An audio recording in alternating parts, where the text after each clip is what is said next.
perhaps to share her knowledge and also her experience in the four main question, the key question. Adakah wanita penting dalam perniagaan dan pembangunan ekonomi di Borneo? The secondly is, adakah sumbangan dan peranan wanita dalam sektor ini seiring dengan lelaki? Mahukah anda terlibat dalam peluang perniagaan dan pembangunan di Borneo? Dan yang keempat, mahukah anda wujud satu platform untuk membuka peluang kepada wanita di Borneo? So, let's invite or warm welcome to Datu Dayang from Sabah. Thank you, Eve. Thank you very much, Eve, for inviting me here in the Borneo platform. Yeah, it was quite like you just let me know yesterday, but never mind. Everything is an experience. It's never be wrong. I have experienced this. I don't have to do my researching of what we are going to talk today because this is all in the mind. I have been doing this, my experience of helping other women in Sabah, though thanks to the government who have endorsed and acknowledged what I have done for the women until they give me this panglima, gamilang, darja, kinabalu, panjang begitu kan. But so thank you for that endorsement and acknowledgement from our state government. So this is to say that the experience of me doing the women empowerment, especially in business, has been recognized.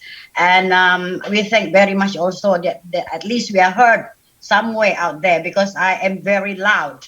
That's why they heard me. So I'm here like, if you think the economy, how the women, are they relevant to the economy? I think that is the first question, right? If, yeah. So I have been doing small medium enterprises association for the last over, I think, over 10 years. But actually I have been doing entrepreneurship for the last 30 years. So jangan ditanya umur berapa, memang sudah tua. I think the one in UK still can understand Malay kan, and also in Brunei, yeah.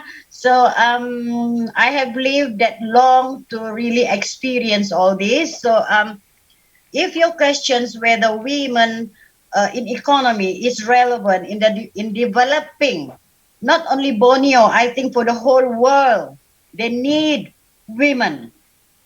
Because we believe that when you educate a woman, you are educating the nation, right or not? So because we women, once we are good at doing things, we will be able to transfer or inspire our children.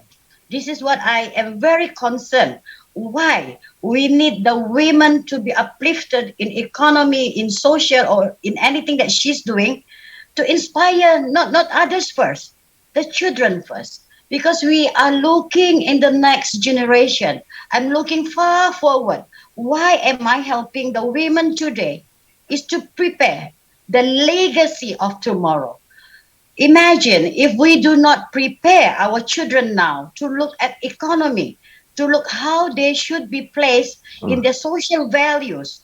What is going to happen for the next 20 years? For our children and our next generation.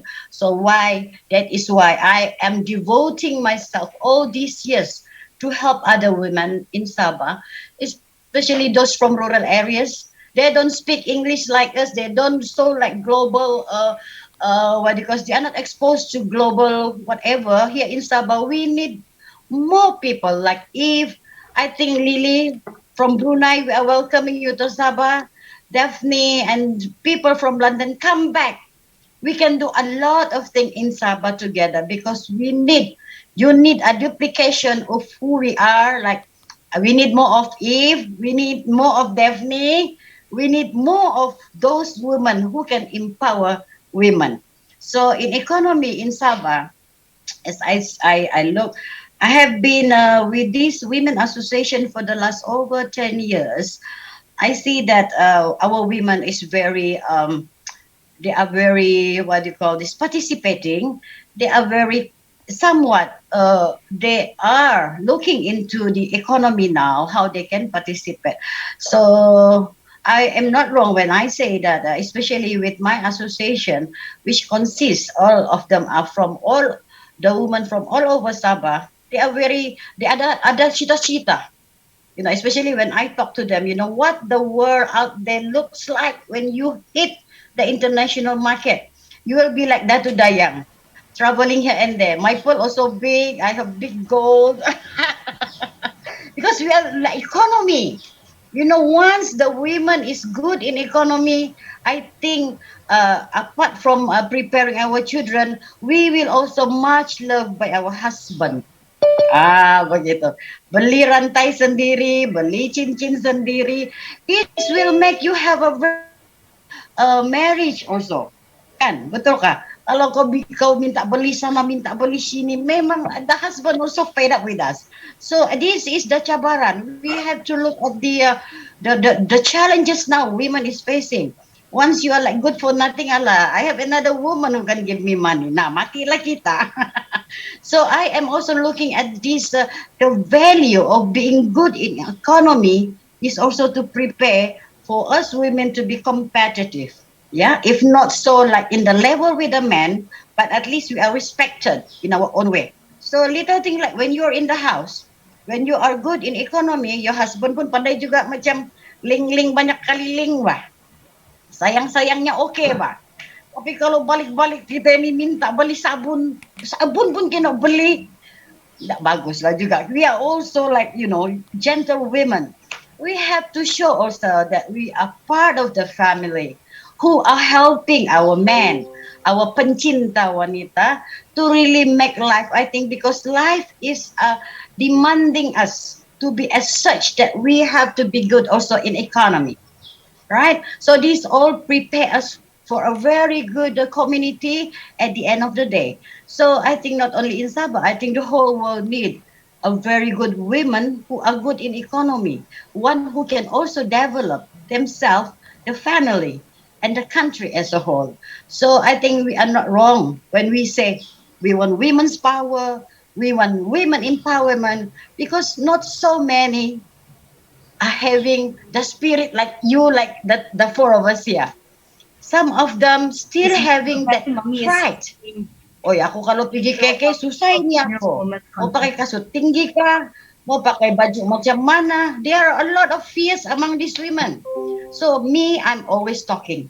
Don't be afraid to start, especially on economy. Because kalau kita ini berjual, you have money, you jalan pergi keke, itu husband pun tidak masalah. Tapi dari Rano kau pergi keke, balik tiada juga kau bawa apa-apa, susah juga itu kan. So this is the thing, I think. When you become an entrepreneur and you are a woman, I think you punya, what do you call, Malay say muhasabah. You go back to yourself, you think this is right for me. Because the time that you are going to give up for the community and to the family, when you go out to the community, your family should be well taken care of. I mean, you have to start everything in home first. Itu ba. Jadi when you go out, you must know already. Orang bilang, put your mindset right. And what do you call this? We just have to be the best among the rest when your mindset is well set, kan?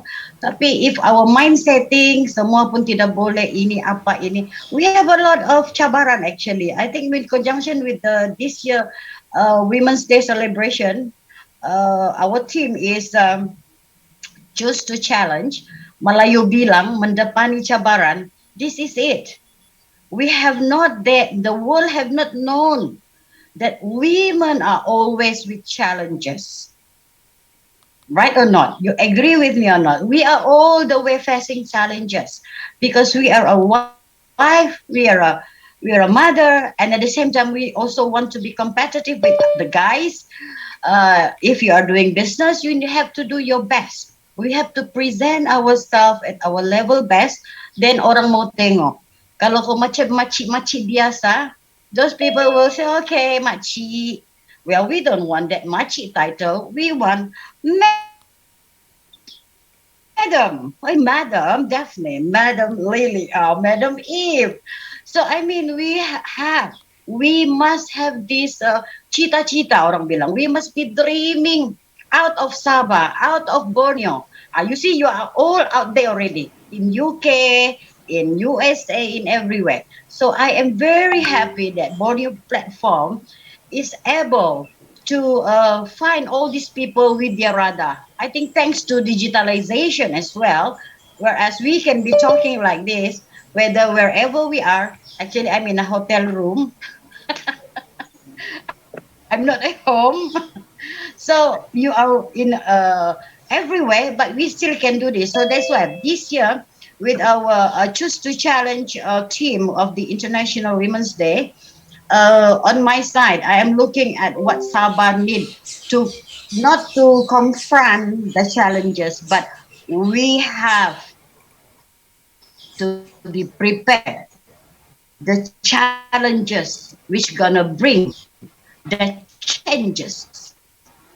Oh, so as a woman, we must see when we face there will be changes.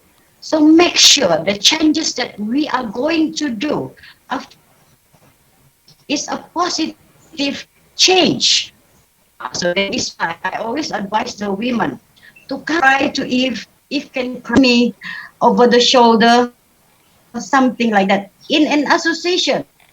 So that is why I believe that by putting up together women of the same mentality, we can be very, very good, and we can all hold hands and declare to the world that there's no Superman, there's only superwomen. Correct ka? Begitu. Itu Superman pakai celana dalam di luar. Memang stupid lah kan? So we can always declare, because when we are together, we are helping, we are holding hands, we know each other's what is your problem. Then we come, okay, this is it, this is how to solve, this is how to live happily. But sometimes the women community doesn't live that way. Some women are still having some, not say mental block, not say mental problem, but they have something in their heart that they have also here in Malaysia. I do not know in Brunei or where else. We also have things like crab culture. Itu katam ba katam. If this woman go up, this katam tarik. This woman go up, another katam tarik. That should not happen. So I am, me and Eve have been doing a lot of things together. I think initiating a lot of things in Sabah. I think we initiate one about 10 years ago. We call ourselves winners, women in innovation. That time we want to innovate. We want to win. But sometimes we have to work together with the women of the same mental standard and setting.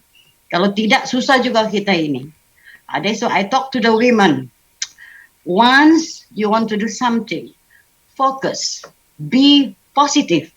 Jangan ada negatif. Jadi kadang-kadang ada di Malaysia ini, if you all ever heard, ada satu terminology.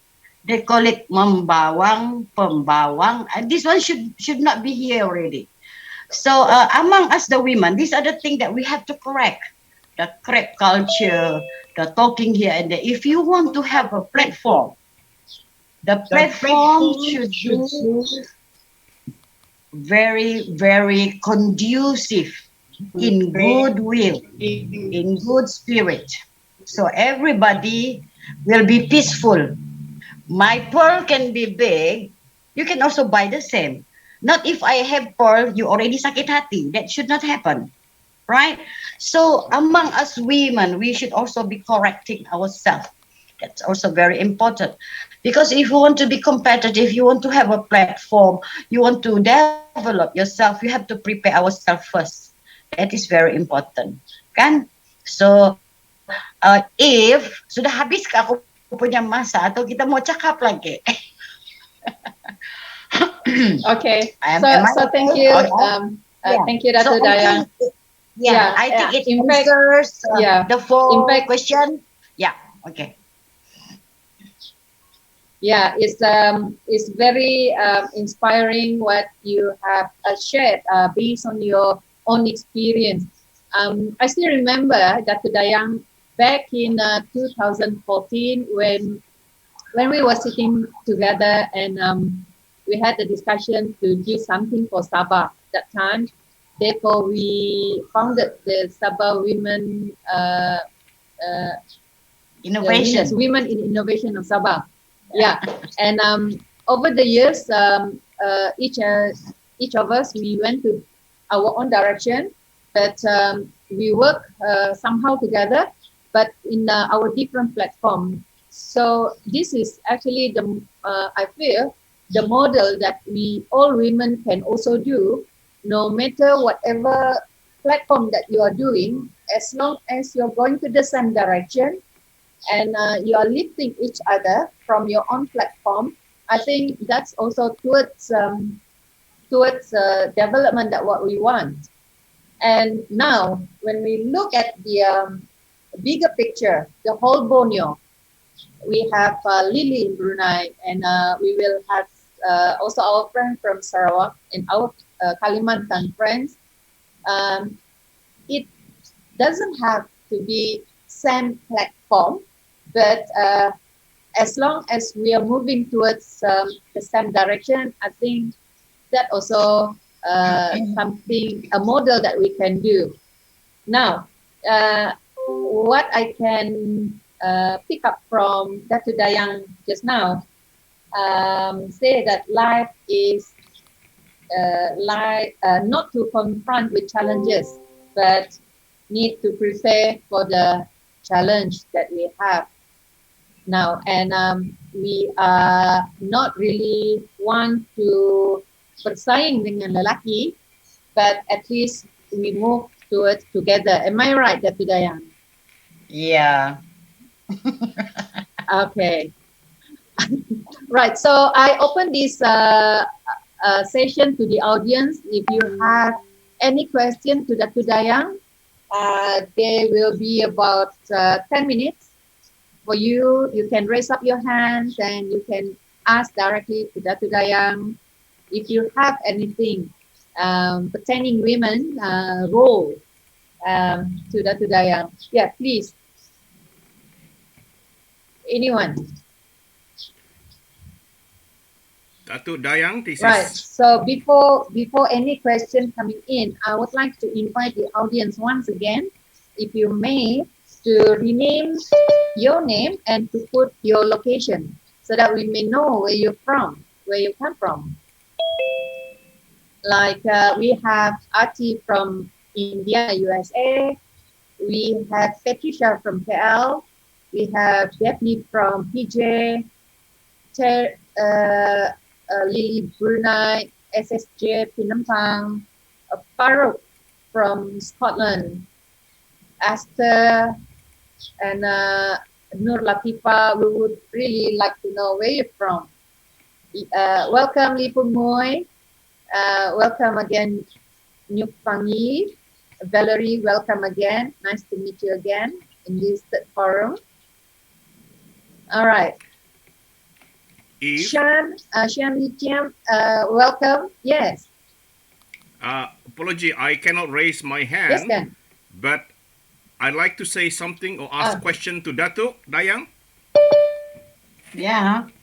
Yes, please, dear. Yeah, good morning, selamat pagi dari London. Ken di sini. I'll speak in English. Wow. Yeah. I'm so impressed with Datuk Dayang's sharing and presentation.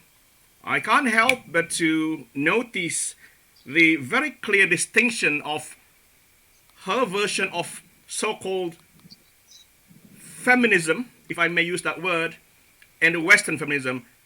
And it's clearly defined with a beautiful version of our culture. I can see this thing is not to be against, but together. Can you elaborate a little bit on that? How different is that mindset of women in Sabah, in Borneo, with the so-called feminism in the West?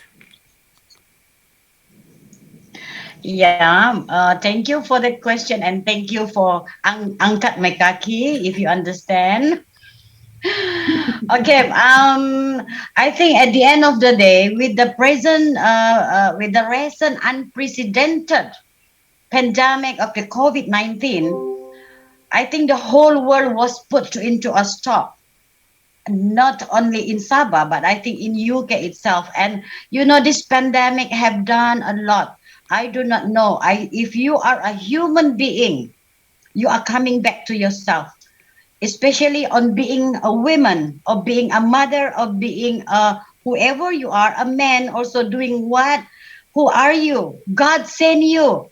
In Islam, we say Allah sent you for what reason in this world? You already have a title as a man and me as a woman. What are we here for? So I think with the recent pandemic and when everybody was like running, chasing, I don't know what they are chasing, but actually they should be going back to themselves and ask them, we are here in this world. COVID is coming. It's just a little virus that can kill us in a minute, but we are sent here in this world to serve as our title. Me as a woman, a mother, a wife, and somebody that have to wake up the community, my women community, to love the men much better, to love the men more. I think you're gonna like it when I say we women want to love more the men. We should love our men because you know the recent pandemic, you are all being caught together in a room, in a house with your spouses and your children. It has teaches a lot of lesson to be really going back that family. The artists or anybody that on TV remain on TV. The prime minister remain in the office. They will just be talking to us through TV. We cannot meet them. This pandemic have really teaches a lot that we should stay put together, hold hands, pray together with our family. Myself, my personal experience, the pandemic have doubled my what do you call this? Orang bilang muhasabah, the awareness of who I am. God sent me for a reason to be a woman who can contribute not to the world. Don't say about the world, to my family. So you know what happened during the pandemic? I keep on cooking until I become fat because that is a woman should do. No matter how far you go, whatever you do, it's important for you to love your man. Do not forget to prepare a coffee or even though you are a CEO. I always share this. For a woman, we must come back to ourselves. We are made in such a way. We are the princess. We are the queen of the house. How the princess should be? Soft. Don't talk so loud to your husband lah. Nanti tonight we cannot get. First thing first in the morning, make him coffee. Important for the women. I am here and there around the world. I'm going Dubai. I'm going UK. I am going everywhere. When there is a calling like, oh, okay, Dato, you're invited here, I will just go. But if I'm in the house, I'll make sure I am the woman of the house. I cook, I prepare coffee, I do everything. I think I should be, if you think the Westerners have not learned from the pandemic, ask them to invite me. I tell them how to take the virus back and put in their house, and then everybody was put together in the house. Baru lihat now. So I think the mentality, I think the pandemic have changed mindsetting of some of the people, especially those with family. When we were caught with the MCO, we cannot go out. We are stuck with our family. You like it or you don't like it. We have to make the whole family happy, right? Right? Yeah. Takkanlah di dalam rumah tu you don't even smile at your wife. I think many people are giving birth at this time due to pandemic because love was in the air during the pandemic. This is the spirit. more population of kalau macam di Brunei, I think you need more population kan. You need more people. I think this, you know what, why people give birth? Because they love so much. They are, you know, these things are being generated due to love. So I think love is in the air during COVID.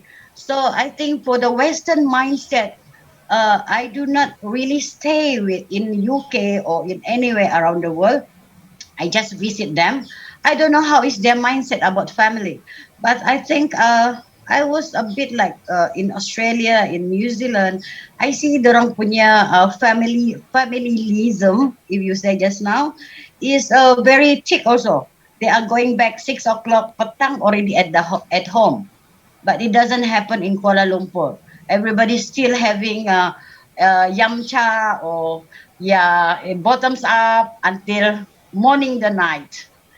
When it's night, they want to make it a morning, still outside in the bar, but not happening in some countries. So we do not we do not differentiate that we are Eastern people is good, but to me, it's important that whenever you have a family, the awareness of being a family man is very important. And this also is important for us women to know our positioning in the family.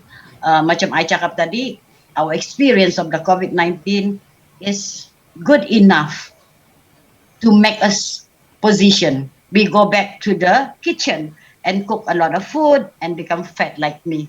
Oh my God, I'm fat already. So I think that answered the question. I do not know Western mindset, Yeah. but I think the recent pandemic, everybody is knowing the humanity value of everyone, that we are sent to earth for a reason, and we have to be good boys and good girls. Okay? Thank you Right. for the So thank you, question. Dr. I hope Dayang. it answers. Yeah, thank you, Yeah. Dr. Dayang. And even though that she holds a leadership position, but in her content of speaking content, she would rather to have it from the nucleus view, which is from the family point of view, which is very, very true for me, because we are from the East mindset, and family is so much deemed important to all of us. Thank you again, Dr. Dayang, and we would really like to have you again. Yeah, and we will invite you again at the end of this session, where now I think we need to move forward to the second speaker. And yeah, again, thank you so much. Yeah. Now let's move on. That's the point of view from Sabah. How about if you move our um, our attention now to Brunei? And here we would like to introduce you Lily Chiam, someone who has so much passion in music. And I think that Lily is also good to mention here how we met from the very first time. We were actually met somewhere in Philippines when we represented Borneo.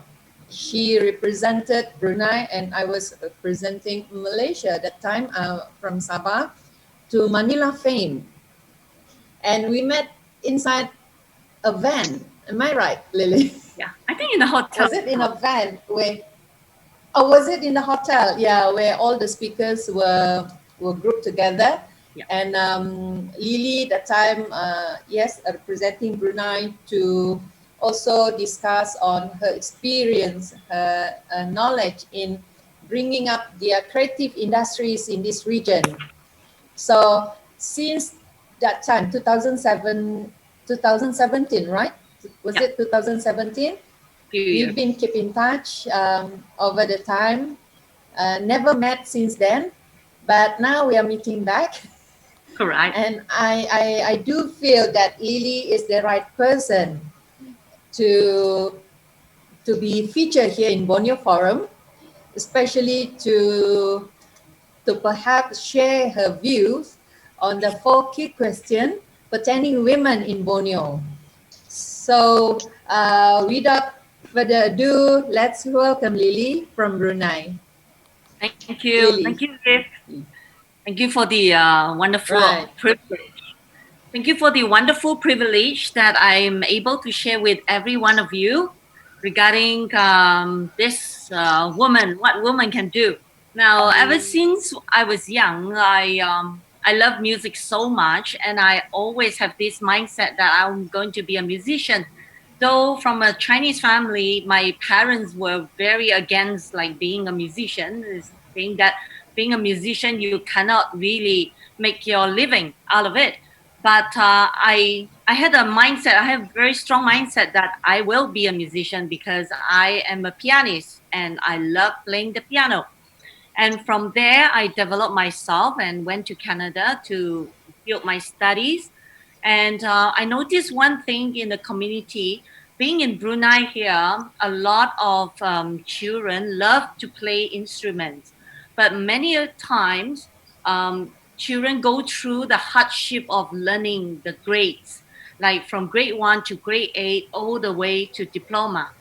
And so, because of that, I thought that when I was in Canada, I will do thorough research in helping children to learn music and be able to find music as part of their lifestyle. And one thing that I always believe is that if you have a passion on something that you like, you can actually work towards it and build a solution to help the community. And by doing so, I'm very glad to tell everyone that I have written this course for young toddlers, and it is being franchised in China right now. And at that time when I was building it, I already envisioned that I wanted more children who may not have necessarily the ability to pay for good music fees and stuff like that to learn music, but they have good foundation so that they can play any instrument they like. So whether it can be piano or violin or anything. So in the aspect of whatever your passion is, and being in Borneo, I feel that there are a lot of women that are very skilled in their craft, even from baking, from doing craft work, and doing different kind of design for the Asian. And I felt that sometimes because being in Asia and in Brunei, there is no such like how in US or in Canada or in London where you have fashion designer and all those stuff that where they can build it to the masses. But in Brunei, I felt that there are many talents in here as well. And whatever you are as a woman, you feel that you can contribute to society. I feel that it is important we put in our platform and we have to make ourselves known. So with that in mind, I managed to meet very good partners in China, and we have already set up, and it was my last 4 years of extra work and traveling to China. We have built up to around another 50 plus um, schools for doing the toddlers program that I have come up with. And so with that being in my music industry, I write songs and I write different things to inspire people.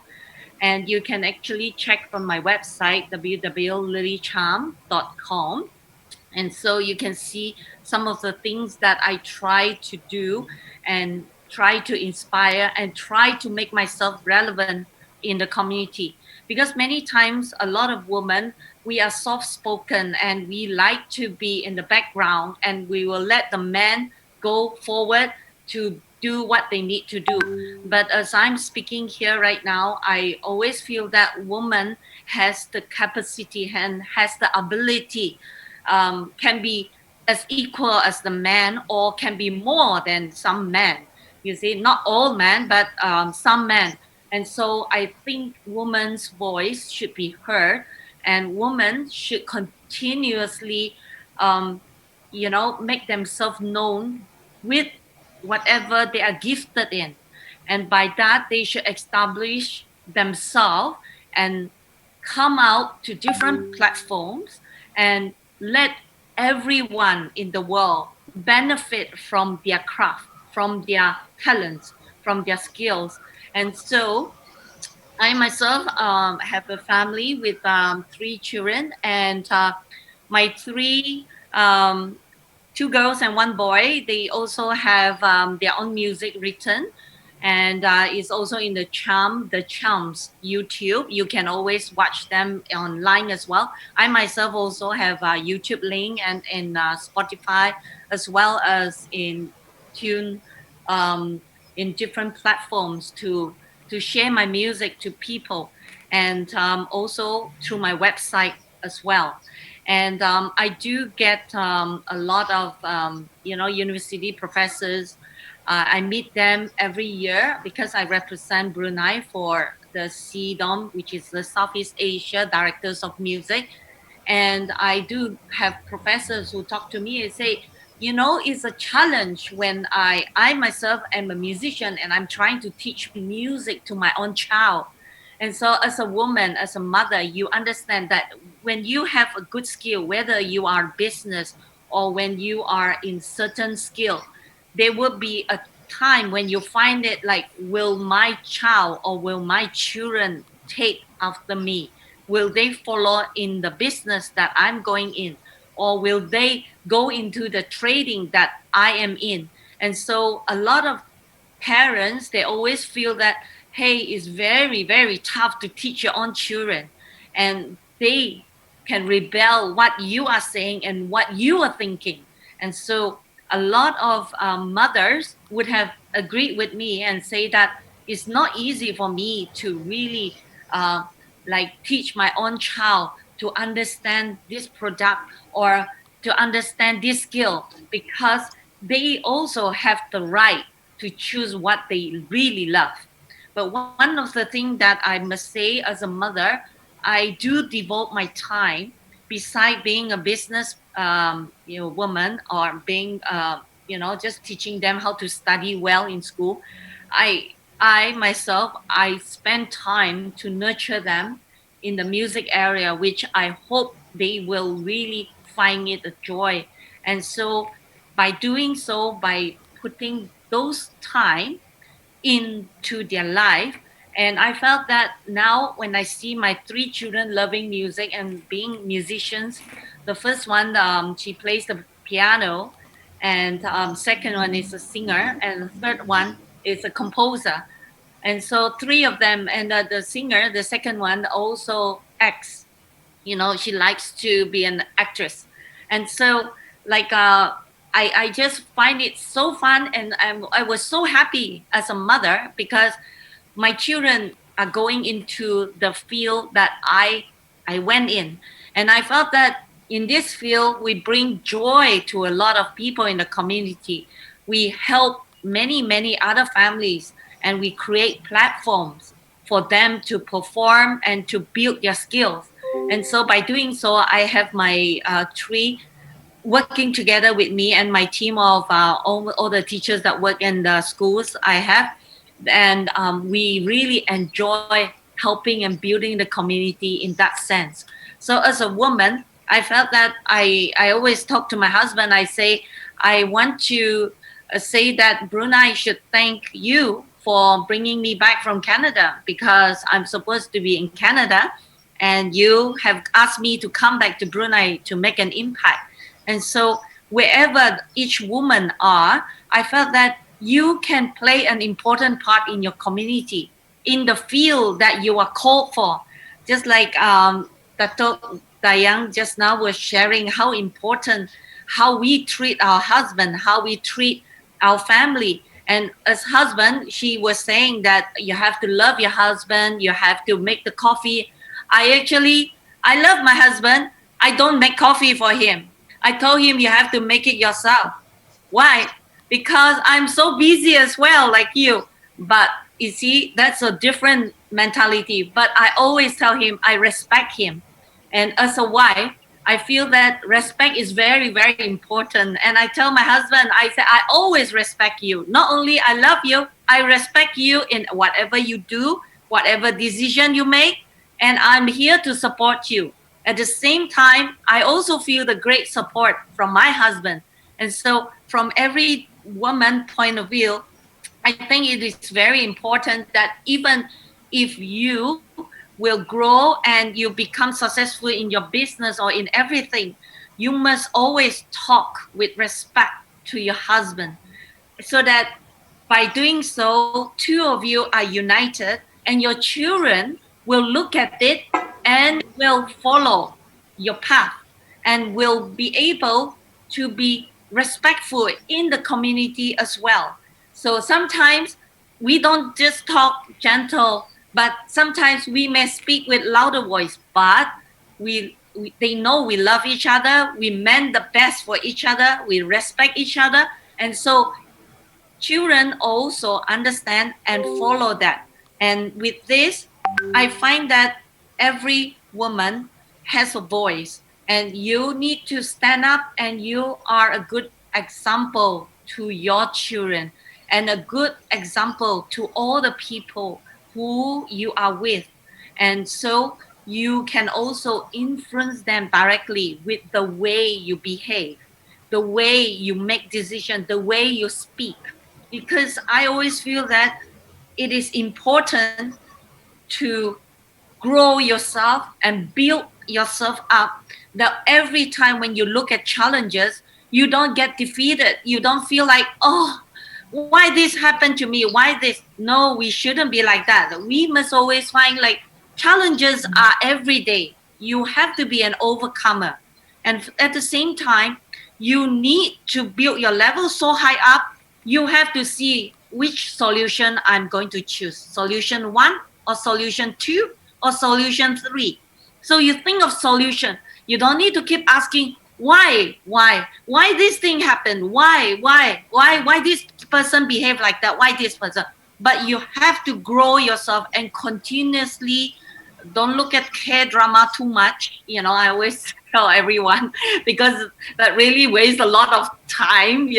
I always say you build yourself as a woman, you contribute to society, and you think how by seeing a problem, you find solution 1, 2, and 3. And then you have a committee, you choose and talk to your family, and then you make a decision. Are you going to choose solution 1, solution 2, or solution 3? That means you are ready all the time, because that is what life is about. There are so many things happening, and decisions has to be made. Choices have to be wisely chosen to decide how to find that solution to mend something. So that is from my point of view. And I also feel that as women, we can be seen as the vulnerable or the emotional person. But I believe that if you don't look at yourself as a victim, you don't look at yourself like why this person treat me like that, or why the person, but you look at yourself as a victor. And so when every time you see situation, you are the thermostat. You will change the room temperature. You are not the one that will come into the room and then you see the atmosphere is like that and you are affected by it because you are like the thermometer. When you are the thermometer, you are affected by the environment all the time. And what is going on, this thing, that thing, and you said you feel helpless about it, you can't do anything. But at the very end, you be the thermostat. You figure out what are the solutions, what are the things to help, to do, to change, to make the environment a different place, a better environment. So from my point of view, the woman is always the decision maker, and the woman has the choice to affect the family. In fact, usually the children grew up loving the mother, and they are very, very, very close to their mother. And of course, some they will also be very close to their dad. In fact, the children are closest to the parent who spend the most time with them. And so you will find that if you, as a career person, as a mother or as a dad, you will find that the child actually connects better to the one who spent the most time. And they will not mind what distinction or what A, B, C, or what A grades they get, but they will remember every trip you make with them when you go out, and they were happy with you and they were together. And that is the time you really influence your child with whatever state that you hope that your child can achieve. And as a mother, I felt that there are so much things you can do to influence the family and also the neighbors and then the community and the people, all who are closest to you, even from your cousins to your friends to everyone. So with that, unless you have more questions for me, I feel that as a woman, your role is very important role, and I do not ever see that as a woman you are any inferior than any man, because you are as equally important to do many things on earth. And whatever you touch, whatever you say, it influences the people around you. So with the Borneo business and development opportunities, I feel that there are so many talents, so many skills that each person has. And even from like when every time I go to Singapore, my favorite shop is the Begawan Solo. I would usually buy so many, you know, the pastry, and then just to bring it home for my family and my, you know, those colleagues to eat. So I think I always admire, I said, whoever built that Begawan Solo, you know, or some pastry or some cakes or something or some craft work things, I would buy them, I would get it. And so many untapped talents out there. And I think women should have this platform to display what they can actually produce and do. And more people will know that from Borneo here, you have powerful women growing and living in Borneo Island. So I would say that we, no matter where we are, even in Borneo, in Canada, in every other states or countries, we are not limited because of the digital platform. And so we can make our voices known. And for musicians, we can do it in YouTube. Even in YouTube, you can teach people how to cook, how to make a dress, how to do flowers arrangement, how to do this, how to, you know, clean your house, how to do this, you know, what kind of vacuum cleaner is better. And some people, they even talk about, because those are bags lovers, they will even teach you what bags to buy and things like that. So women, you can do anything. You put your hands up when you like something, go for it and put in the video. And people will get to know you. Okay? I guess that's all I want to share. And if you have any questions, I'm very happy to answer them. Thank you, Eve. Right. Thank you, Lily. That's much insightful ideas and based on experience, years of experience of Lily. Yeah, what I like about one of the contents that Lily just mentioned just now was when Dr. Dayan was talking about family role. Lily went even deeper when talk about legacy. Whatever we women doing, and how are we going to pass that legacy, that passion to our children, which is a kind of challenging, because to teach our own children is not easy. We need a third party and of course the support systems. So which is, I can see the scene here from our first speaker, Dr. Dayang, and to you, Lily. So well done on that. Right.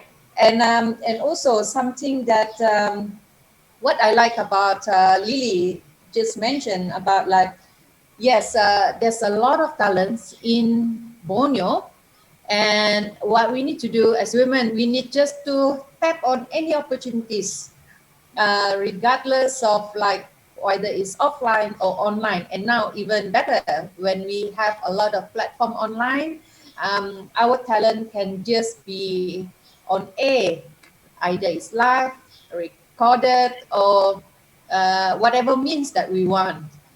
Because it's good that now we need to start promoting our talents, and which is, I feel that Borneo still have a lot of untapped talents. So yeah, so I think we as women, we do have role to play. And I guess Borneo Forum for Women will start to feature more talents in the future. Yeah, and you are all among the pioneer in this online for Borneo women, which yeah, one of the initiatives of featuring talents in Borneo. Right. So, any question from the audience? Maybe anyone who just you can just raise up your hand and you can ask Lily anything. Hello. Shadrina, welcome. Yes, I'm very interested to knowing more about how Lily. How do I say? I would just like to express my admiration that despite her parents, I would say disapproval maybe to pursue in the musical art. She went for it, and look at her now. She did a very well job on herself for herself, and she even contributed to the community. So now the issue that I would like to address here is the untapped talent among women, or I would say the ladies, the younger generation, to which they have passion about something, but because of their parents or family and even the society's disapproval about this talent, they left this their talent unchecked, and just leave those talents to die. So it's very prevalent here, especially in Asian countries.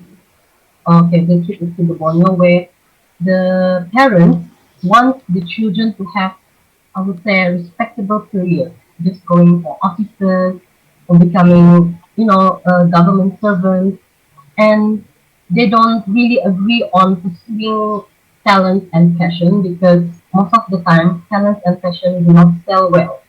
So I would like to know how we would advise us women to how do we empower ourselves to how do I say tap our talent and our passion, even though the society and sometimes even our own families are against us in this kind of work.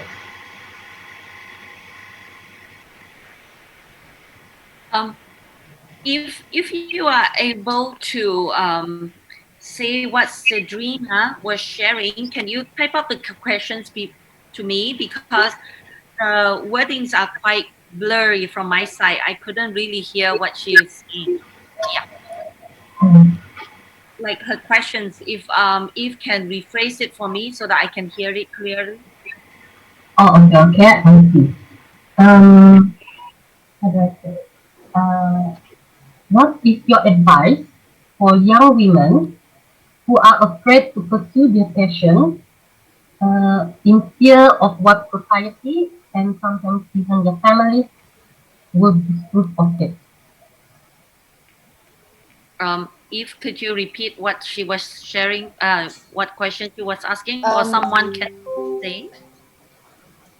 yeah, I think that what would be your advice on a woman that pursuing her passion, but lack of support, especially among families?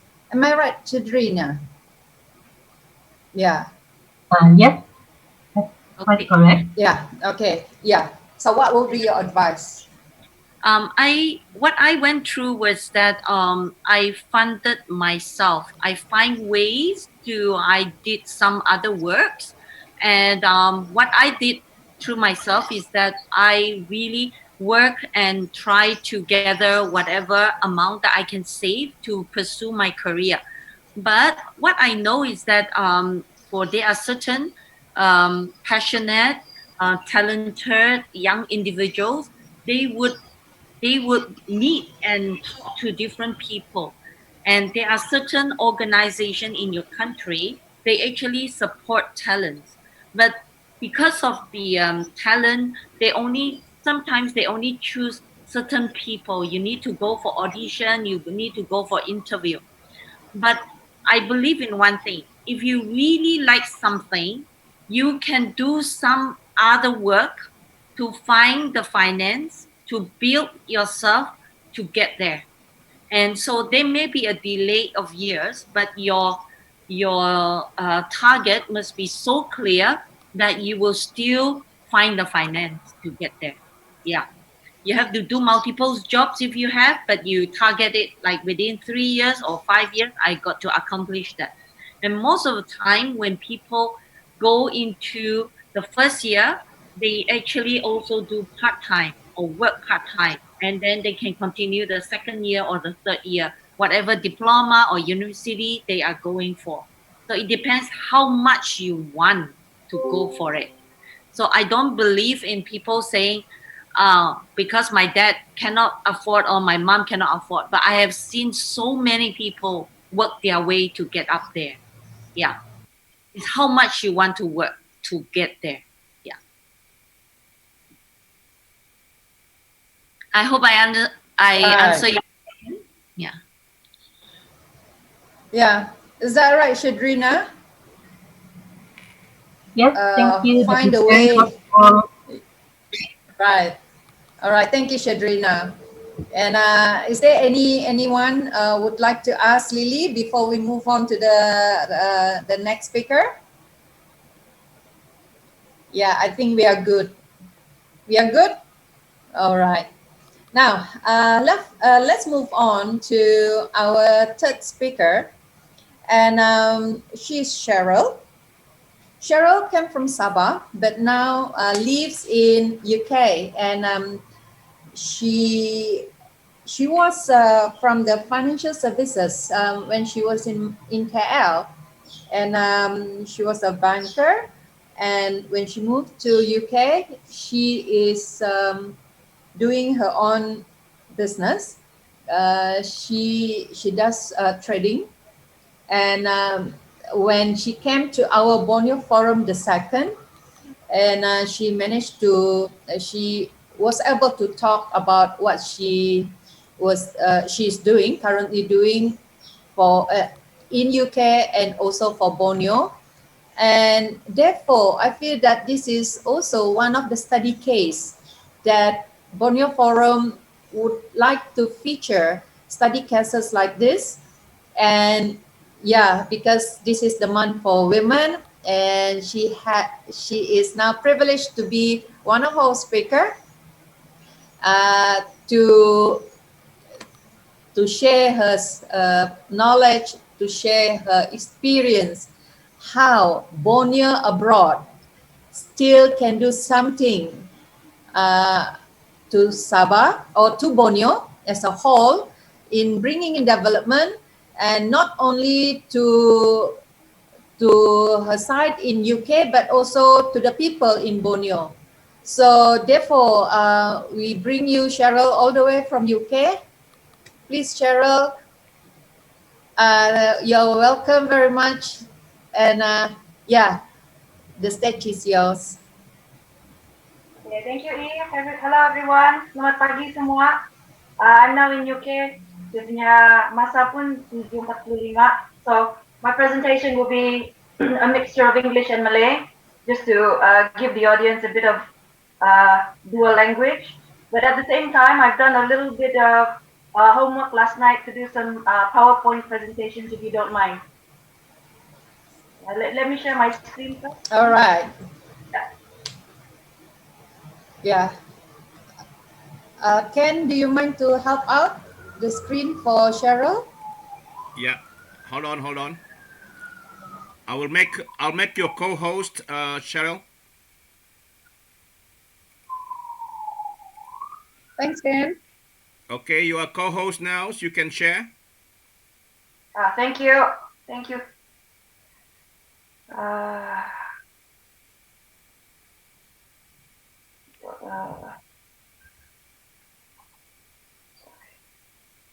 just one moment, yeah.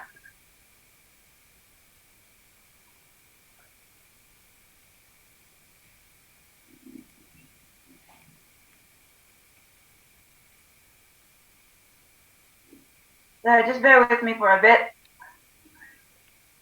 No worries. Okay.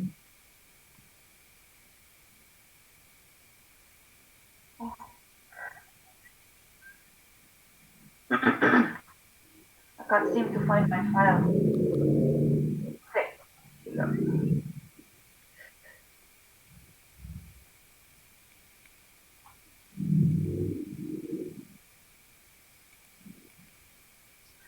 Okay, so a little introduction about my company. I've just started. In 6 months of my company, so it's basically doing international trade. Okay, so by the way, before that, my name is Cheryl, asal dari Keningau, orang Murut dari Borneo. Very proud to mention this to everyone here. So I've been in the UK for about less than 6 months, and during the pandemic, we were supposed to move to UK somewhere around March or April, but unfortunately, with the pandemic, the very strict lockdown in Malaysia has put a halt to our move to the UK. So in between the time when I was thinking about the move to the UK, I was thinking, would I be going back to employment, or would I like to generate income by opening up a business? So I was between two crossroads. Sama ada saya mau, work full time, or open up a business. And during the time from April to August last year, I thought, why don't I try opening up a business? But what business? So it drove me back to what can I represent as a Borneo woman and bring this Borneo platform to the UK. So it wasn't on a national level, it was more on an international level. So a little introduction about my company at the moment. I opened Makan Bites Limited, which was somewhere in November last year. And what I do is international trade, import and export. I don't have a big volume, but to create the awareness about what I am bringing from Borneo itself gives a little bit of awareness of what my company is and what I'm trying to represent to the international platform. Is everything okay? Can I proceed? Yeah, sure. Yeah, sure. Yeah. Please. Some of the items that I represent at the moment is Mazna Premium. So for the benefit of everyone here, if you just Google Mazna Premium, you will immediately prompt some of these images here. So at the moment, this is the product I'm representing in the UK, a lot of authentic Malaysian taste. And sorry, Cheryl. We can't really see your slide. It's still in your file. Do you mind to click on that first? Sorry. You click on your file. Yeah. Yeah. Let me see. One moment.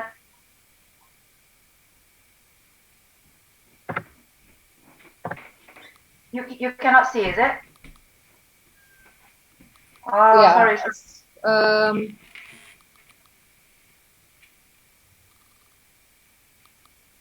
Sorry about that. Let me check. I'll come back to you. Sure.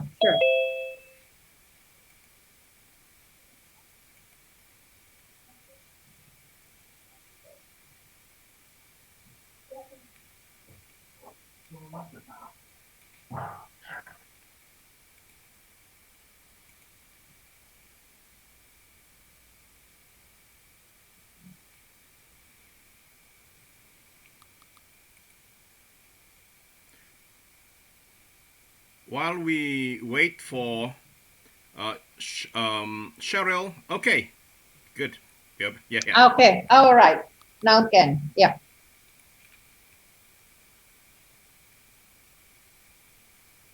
All right, Cheryl.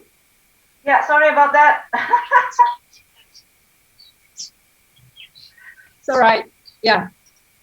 So some of the products that I'm presenting is the Mazda Premium.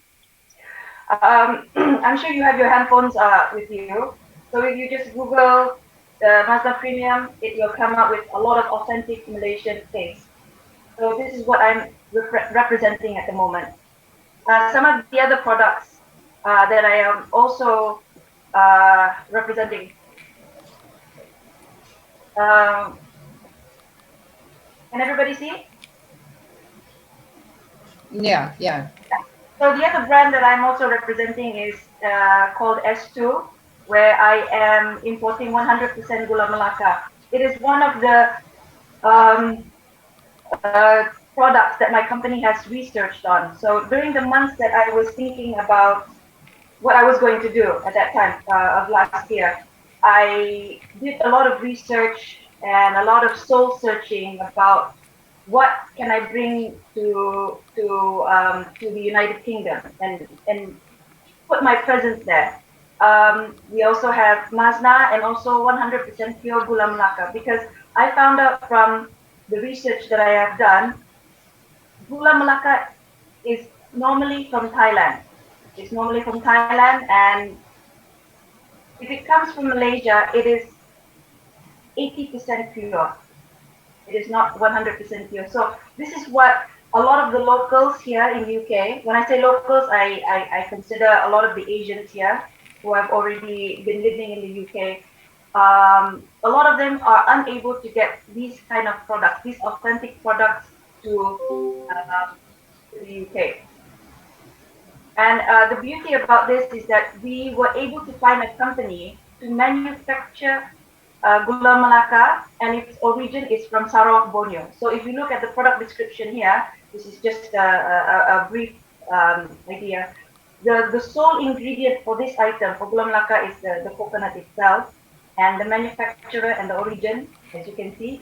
When we present this documentation to customs and all that, it is actually from Sarawak, Borneo. So these are some of the ideas that when I represent Makan Bites Limited, I always say that these products are coming from Malaysia, these products are coming from Borneo. Yeah. On top of that, we are also bringing in dehydrated Asian herbs, also by the same company S2. The benefits of dehydration. Many of the locals here, we as Malaysians or we as uh, we do take for granted items that are very easy and accessible in Malaysia, such as pandan leaves, such as bunga kantan, or such as blue butterfly pea. So I came up with the idea that instead of bringing these items fresh, where the shelf life is very short, you know that pandans don't last very long, maybe a week maximum. So a lot of the locals here in the UK, they when they get the items, they freeze it.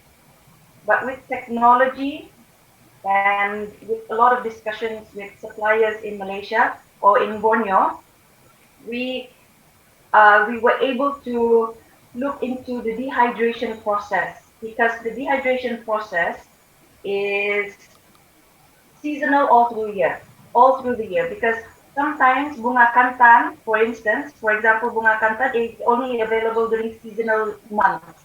Let's say from the month of May to the month of August. So that's the time frame is only during those months. And if it's off season, the prices will go up. So the idea that I spoke to the supplier, who is also from Borneo, this particular supplier, um, why not we dehydrate these Asian herbs, because the shelf life will be a lot longer. It will be about a year, and you don't have to freeze it.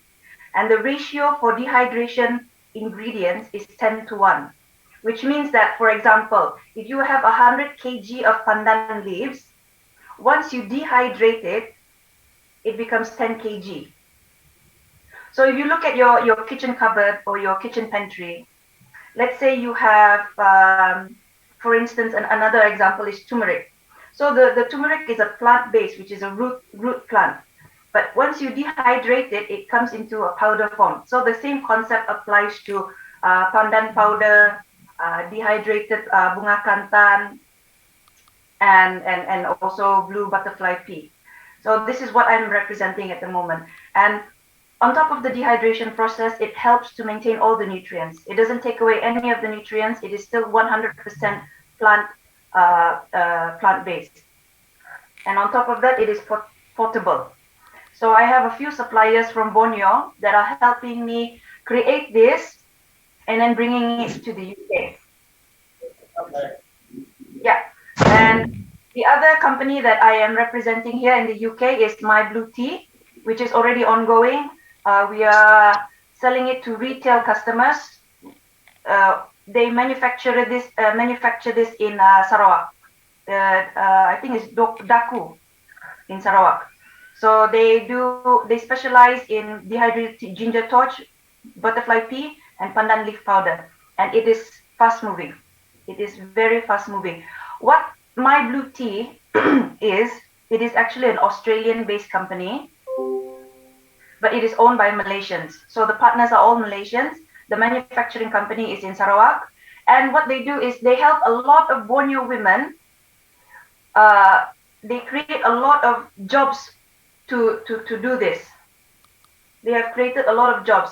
So they go through corporate social responsibility, and they go through different channels to get all of these women from the rural area to create this. Some the dehydrated torch ginger, some are being made by machine, but some is also by hand.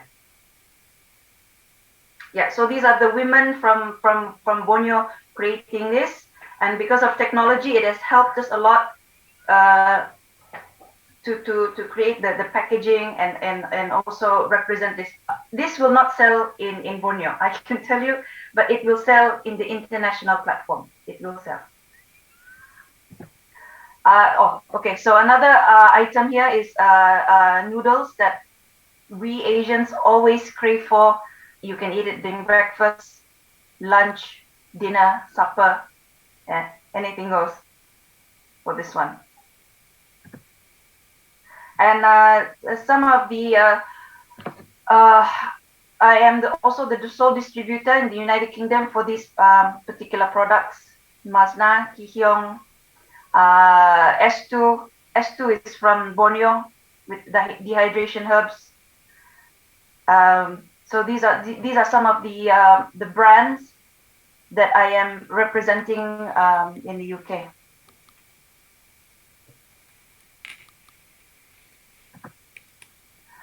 Okay, so some may be wondering about the UK market and the opportunity. There's a big market of Asians. A lot of the Asians here are living in London, and the population is about 1 million. And as you can see, I've done a lot of research on the ethnic or nationalities in the UK. A lot of Filipinos, Malaysians, about 62 Malaysians, 40,000 Singaporeans, and there will be a big community of Hong Kongs coming in as well. The other part for international trade is the free trade agreement, which is also including Malaysia and UK. But we have not come to an agreement yet. I'm still waiting for what is the outcome of this. They are looking at maybe spring or even summertime. So this will help small companies like mine, where they will eliminate a lot of the import tax or low tariff, or even reduce some of the tax of import and export.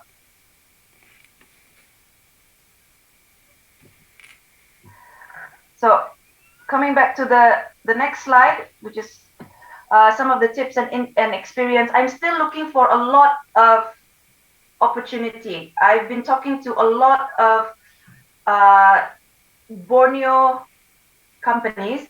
Last week, I was having a meeting with AgriData, which was also introduced by Borneo Forum. So Borneo Forum was actually the middleman who introduced AgriData. I had a meeting with them last week. I told them and gave them the ideas because they were working with a lot of farmers. They work with a lot of farmers and they do a lot of analysis. So a little bit of modern agriculture with a modern twist to it. And I'm not sure about the outcome of it because they haven't gotten back to me, but I have come back to them with a proposal a proposal via email, and I'm always looking for opportunity. So if there is any suppliers or manufacturing companies from Borneo, because I've said this before and I'll say this again, the word Borneo itself gives a long mileage.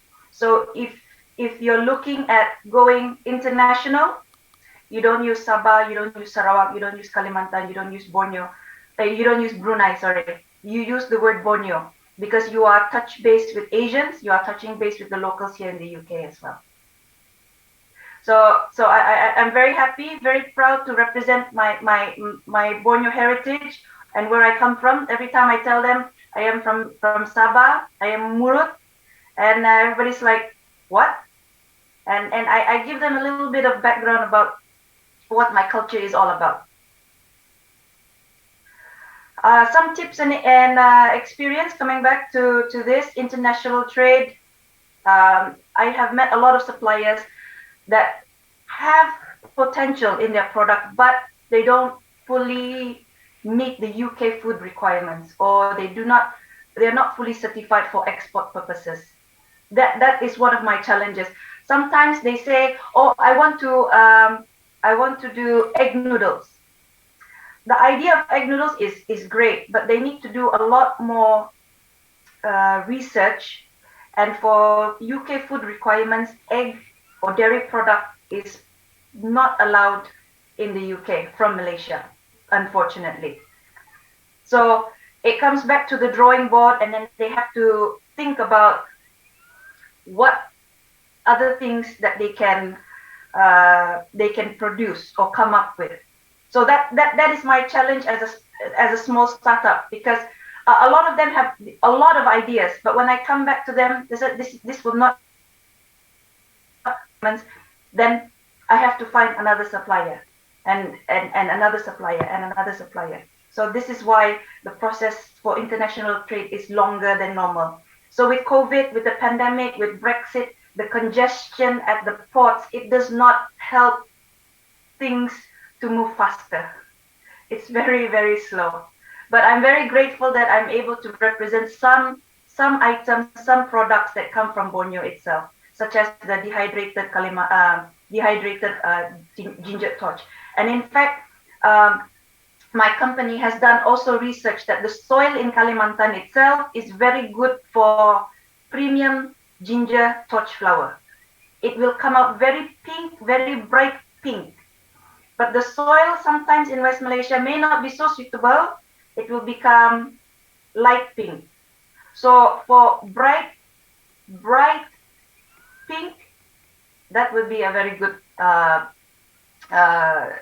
option. So I'm still looking for Indonesian farmers for this ginger torch because it is a very good demand. Why I say this is because a lot of the importers here, I don't want to say old school, but they're old school, that they bring these in chillers, so it's fresh. But once it thaws, once it melts, it goes soggy. And the main ingredient for asam laksa or even kari laksa is the ginger torch itself. So I'm going in very deep information here. So when that happens, it takes away all of the flavors when it goes all soggy, the ginger torch.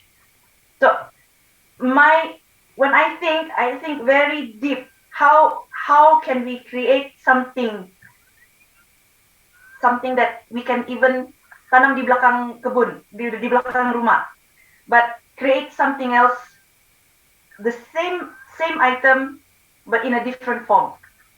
So coming back, I have been offered so many times from a lot of importers, we can supply fresh, but I said no. You have to put it in a different form. One, shelf life has to be longer because it's the journey from Malaysia or Borneo is longer compared to yeah.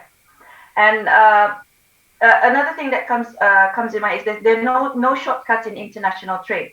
So I know that a lot of potential suppliers said, boleh banikan. No, it is very yes and no. UK and Japan are the two countries that are very difficult, or no, I wouldn't say difficult. It is very challenging to bring the items in. It is a yes or no. If you do not fill the requirements, then it's a no.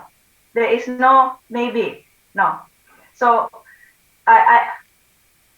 this is the part where I have to think how to make it more enjoyable, because it is very challenging in international trade. But I'm also getting there.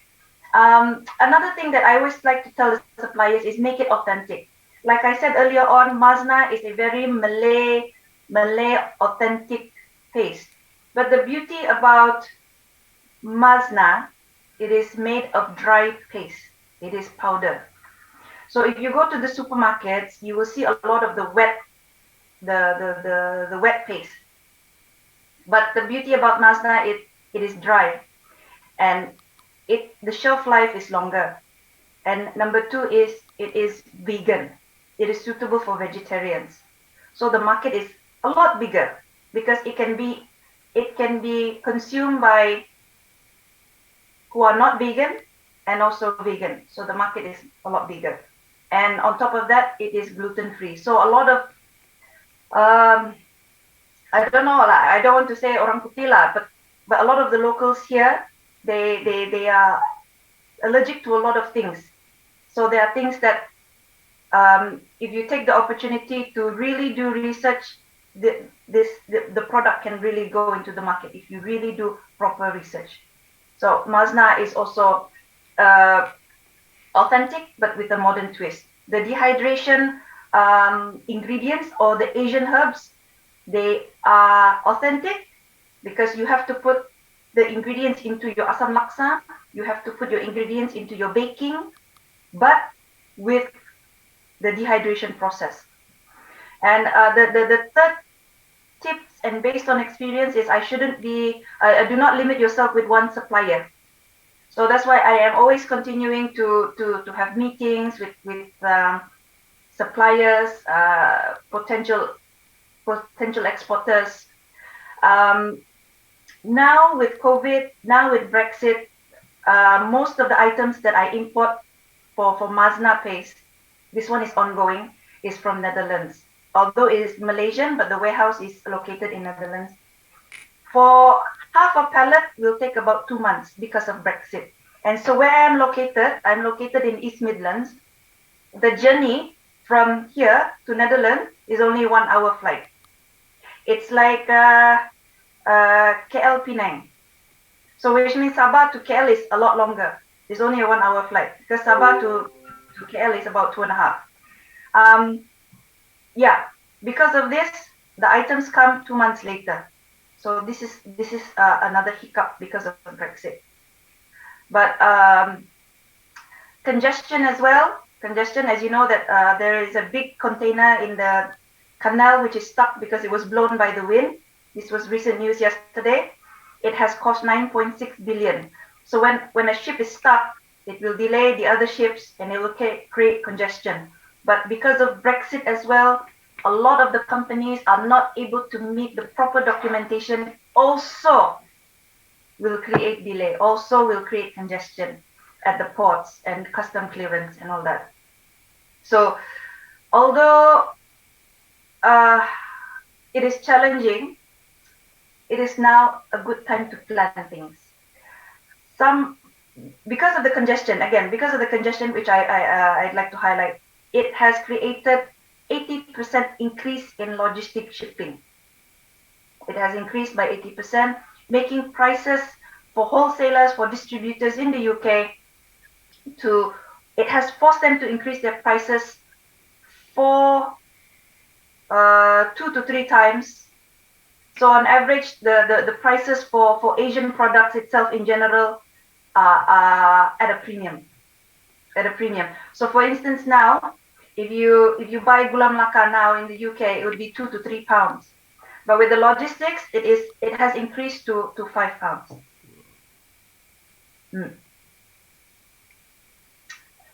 But nevertheless, now is a good time to plan because we are looking at summertime to start exporting consistently, or even after summer. Worst case scenario would be end of this year.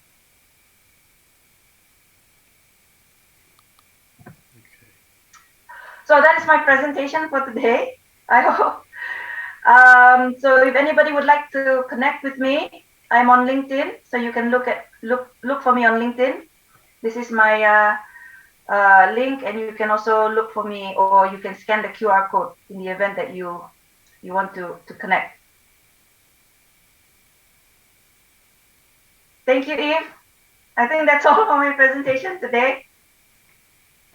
Thank you, Cheryl. So, yeah, as what you can hear just now, this is the real study case, one of it, that how Borneo abroad still can play their role in doing the development to our own people, to our products in Borneo by doing the international trade.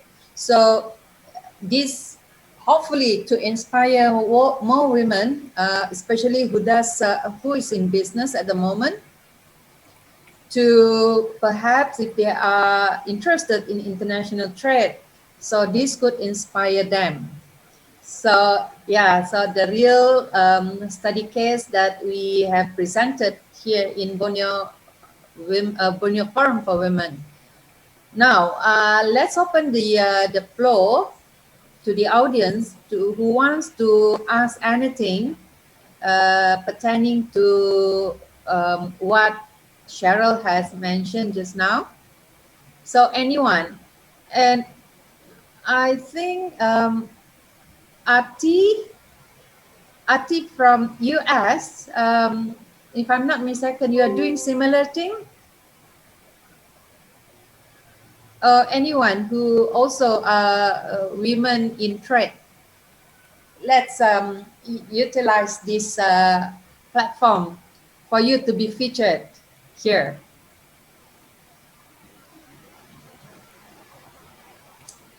Okay, so while we are waiting some response from the audience, I think from the first speaker to the second speaker, now came to the third speaker, we can see the sequence of idea flowing where we would like to feature the real scenario. We would like to feature the real women of substance in Borneo. Either they are in Borneo or they are abroad. They are doing something, and this is the platform where we feature them, where we would like to bring them together collectively to say that we are actively playing our role in development in Borneo. So any takers for this slot? If not, we can move on. Yeah. All right. If yes. This is Richard. Yes, Richard. Yeah, for Cheryl, I'm so inspired. It's like in the old days where they have the spice trade, and she's bringing the spice from Borneo, which is the Borneo's product, to the global market. And this is just incredible. When she dehydrates the herbs into spices, this is something that I normally see it in the kitchen, but now she's actually empowering the farmers back home and bringing it into the global market. And I think that's incredible. I'm very happy to see what she's doing to Borneo and to help out with our local farmers in Borneo.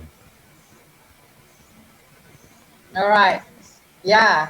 Thank you, Richard, for that comment. Yeah. So we could see from the first presentation just now. Oh, Alfred. Yeah. Alfred, would you like to mention something? Yes, yes. So this is just a quick question to Cheryl, really. Cheryl. Alfred, if you don't mind to introduce yourself first and where you're from. Yeah, my name's Alfred Edward. I am currently in the UK, and yeah, kind of sort of like love food, and all the spices that's coming from Borneo definitely is something that we look up over here. So one question for you, Cheryl, really is that fantastic news, fantastic ideas. One of the things that I may probably have came in sort of like pretty late, but she mentioned about sort of like it's difficult to get our product direct from Borneo to the UK. Because of the high standard or rather requirement here in the UK. However, she mentioned that for Maznas, the route that came into the UK is via Netherlands. So the questions that I wanted to ask is that if we have sort of like something like a route from Borneo to Netherlands, I mean, a route from Borneo to the UK via the Netherlands, would that compromise the standard that's already here in the UK? Would that make it sort of like a change the standard a little bit, or does that still need sort of like a higher requirement as per direct a trade direct from Borneo to the UK? Hi, Alfred. Very good question there. Perhaps I didn't highlight it properly. Mazna, who is the owner of Mazna Place, is based in Budapest, Hungary, and she has a warehouse in Netherlands, which is why I import from the UK. She takes care more of the European part, but in terms of UK, she has not. Before meeting me, she was not able to meet someone that has the passion or has the work ethics that she liked, or someone that she would like to have as a distributor in the UK. So, which is why it was available items there, and I was available at the same time. So it was I was at a good place at a good time. Yeah, but normally for items coming from Malaysia, it will go to Port Klang and then maybe stop over to maybe Singapore or go direct to UK. Why I say I take her items from Netherlands is because her warehouse is in Netherlands. But normally if items come from Borneo itself, such as our Gula Melaka, the one from Sarawak, it will have to go to Port Klang, then Port Klang go to UK.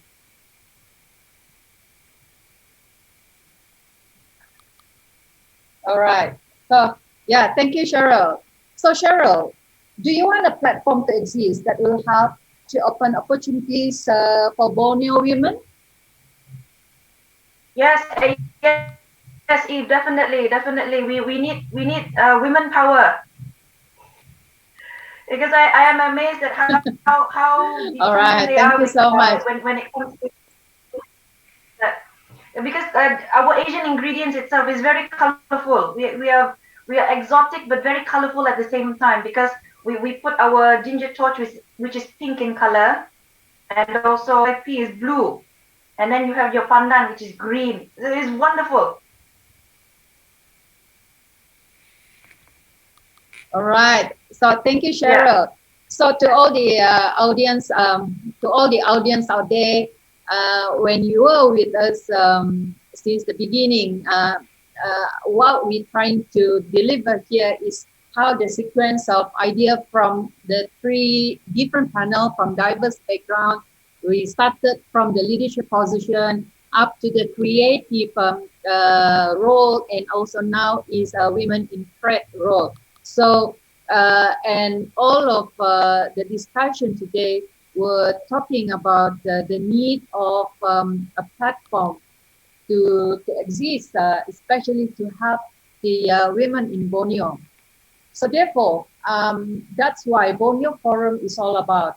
And because of this, and from the time that we have here, I would like to invite our group president, Ken from UK, to perhaps to brief all of you about what is our mission vision here, and where we come from, how we position ourselves in the presence of Borneo.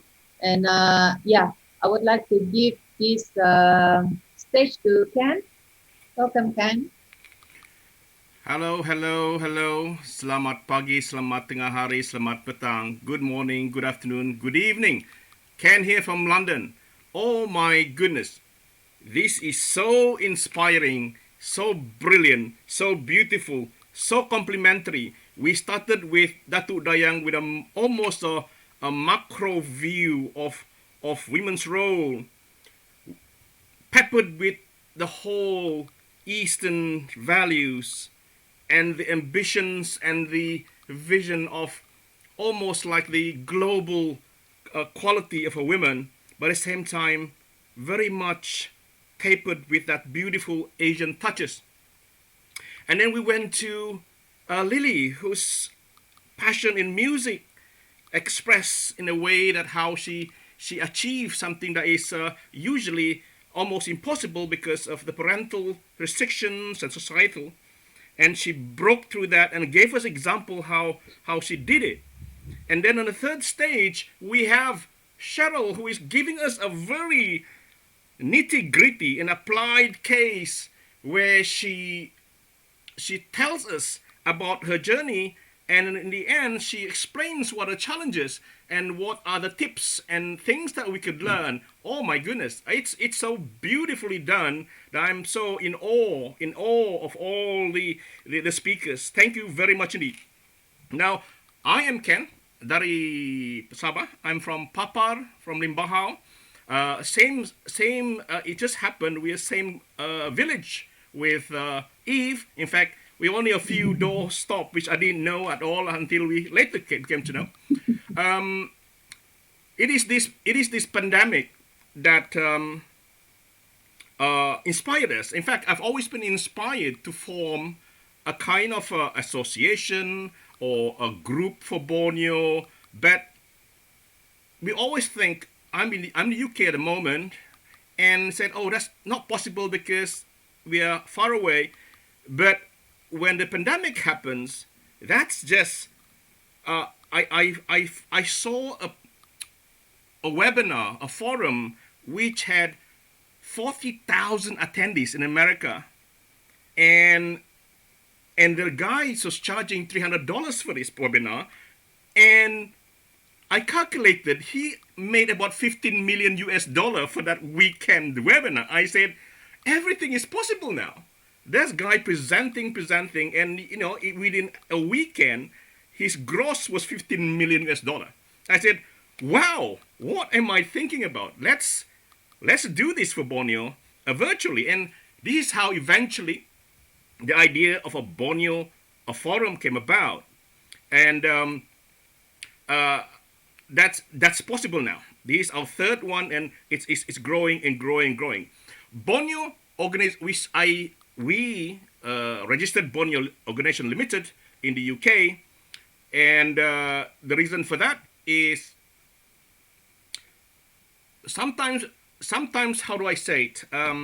Sometimes if you are a bit active on this whole Pan Borneo concept, we could encounter certain misconception, a bit more suspicion whether what are you doing politically.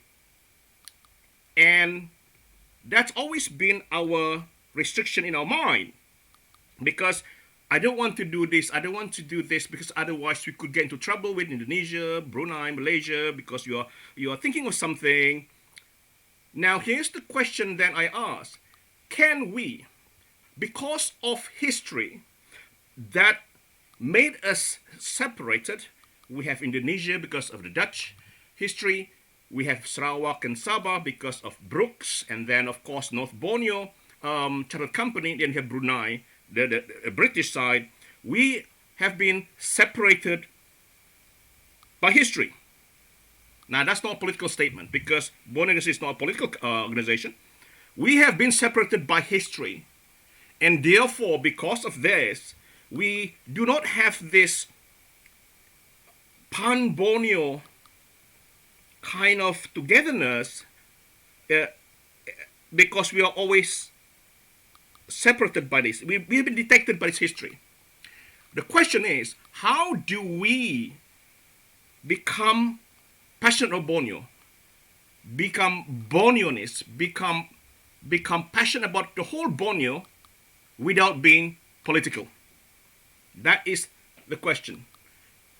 We want to do pan-Borneo. We want to exist like a pan-Borneo brand, a pan-Borneo entity, promote the whole Borneo, be together, bermesra, but we don't want to offend anybody, put it this way. So the premise of this organization is, what can we use? What can we use? And the answer came in enterprise, business, yeah, enterprise, and in the form of social enterprise. And then we look at what are the existing framework. I'm a lawyer by training, so I look at what is existing framework or organization exists that will become our vehicle, kendaraan, yeah? What is it? Of course, immediately I see BMP IAGA. That's an existing organization or agreement. We can immediately ride on that. That becomes our kendaraan, our vehicle. We go on board. Why is that important? Because not only is an existing brand encompassing the whole Borneo, it also eliminates all these possible suspicions. What are they doing? No, we are doing business with BMP IAGA as well as our vehicle. So it's a very, very convenient vehicle for us. And there are a lot of other things. For instance, the IKN, Ibu Kota Negara Baru, the new capital that's going to be built in Kalimantan, in East Kalimantan, between Balikpapan and Samarinda there. That's going to happen. We like it or not, it's going to happen. And I said, what can we... It's going to be big. It's going to be huge. And I believe in years to come, that's going to be the center of Borneo. But at the same time, we then ask, what can we in Sabah, Sarawak, Brunei do about it to be part of this, in terms of being part of the process of developing that, supporting also the locals who are probably worried about their future, for instance, the Dayaks and all that. At the same time, how can we also participate in terms of opportunities? It's so big, the opportunity in IKN. At the moment, there's no name for it. It's called IKN at the moment, Ibu Kota Negara. It's so big that why don't we have a forum to look at this positively? How can we make this new development a new Ibu Kota to our Borneo advantage? Because we know the challenge is the deforestation, the environment effect of the new city, and then the fear of the Dayak and the locals of being overwhelmed by the transmigration. All these are the fears, and we can look at that as well. in terms of just becoming opportunist, we are there with this agenda in mind. How do we protect the environment? How do we support the orang asal as well, their fear and all that? We go in as a positive contributor instead of just an opportunist. But again, at the same time, there's so big opportunity there. And then he got this Pan Borneo road. You have the Pan Kalimantan train, and all these are giving us opportunities to behave or to think as a Pan Borneo. We call ourselves a Borneoist instead of Sarawakians or Sabahans or Bruneians or Kalimantanese. We think as a one entity like Cheryl said. Borneo brand is actually so powerful. I mean, there are organizations all over the UK, London, supporting just orangutans. People are so passionate about Borneo environment. They're donating money. A few miles from my house, there's a lady who's raised £1 million just for the orangutan, and she gave it to the government last year. See, there's so many passion, there's so many supporters, there's so many friends of Borneo that we tap on. You just type in orangutans and you see so many organizations, Australia, USA, New Zealand, UK, just supporting Borneo. These are the network of friends, I call them friends of Borneo, that we could capitalize. We could really get on board with them and pull them together. And we are talking about, when we talk about Borneo association, I call it, organization, we're talking about friends of Borneo, not only Borneans, but people who loves Borneo. And in this sense, once we see Borneo as a beautiful brand, that's how we can really also ride on that brand and do business.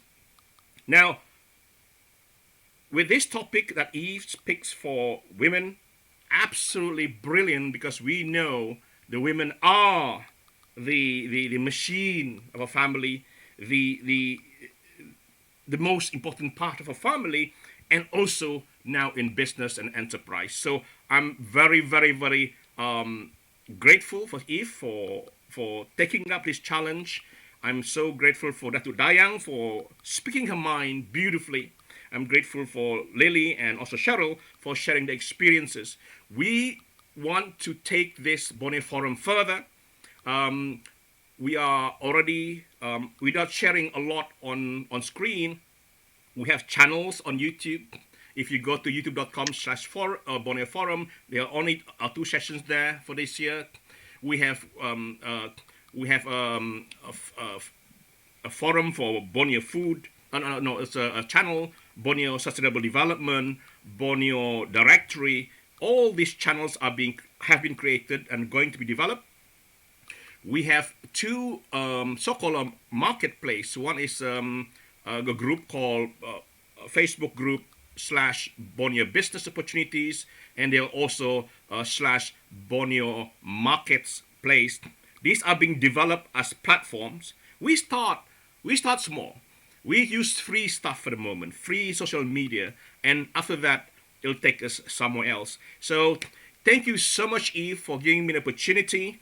I'm Ken. I'm in London at the moment. Once this whole pandemic allows us to travel again, we'll be seeing you in KK, Kuching, Kalimantan, possibly, hopefully. In fact, I was already looking at where to stay in Balikpapan, and I saw some apartments on Airbnb, planning my trip. So fantastic. Thank you very much indeed. And thank you very much, Eve. And thank you, everybody, the speakers especially. Thank you. Yeah, thank you, Ken, for laying out what is our position here. And in fact, yeah, there's a lot of groundwork that we have done, and it's going to be happening one after another. Yeah, and I would like to also invite Alan from New Zealand just to say a few words before we end. Hello, hi, Evelyn, Kira, everyone. Papisanan, papisunduan. Ya ko, saya dari Keningau, Apin-Apin, Kampung Dontunan, Apin-Apin. Tapi sekarang di New Zealand for the past 6 years. but I'm still communicating with everyone in Sabah. Tiap-tiap hari saya ingat Sabah. Almost tiap-tiap minute saya ingat Sabah or Borneo. And that's why I joined any group. Lah, with ganda the Ken. ingatan kapisanangan from Sabah, Kiki. Oh yeah. So that's why saya join sama Ken, Evelyn, and Richard. So kami ini almost hari-hari kami WhatsApp ini. um, every day we think about Borneo. And for me, with this forum, I'm very impressed with Datu Dayang, Lily, and of course Cheryl for sharing their experience and their vision. For me, I respect women. Um, um, I talk to women every day, and I work with women every day. I collaborate with them.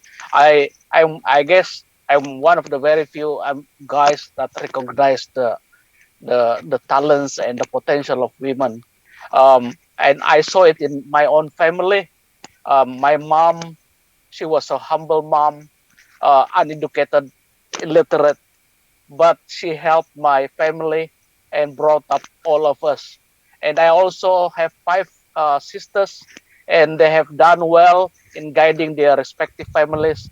And yeah, sekarang anak-anak dong sudah maju.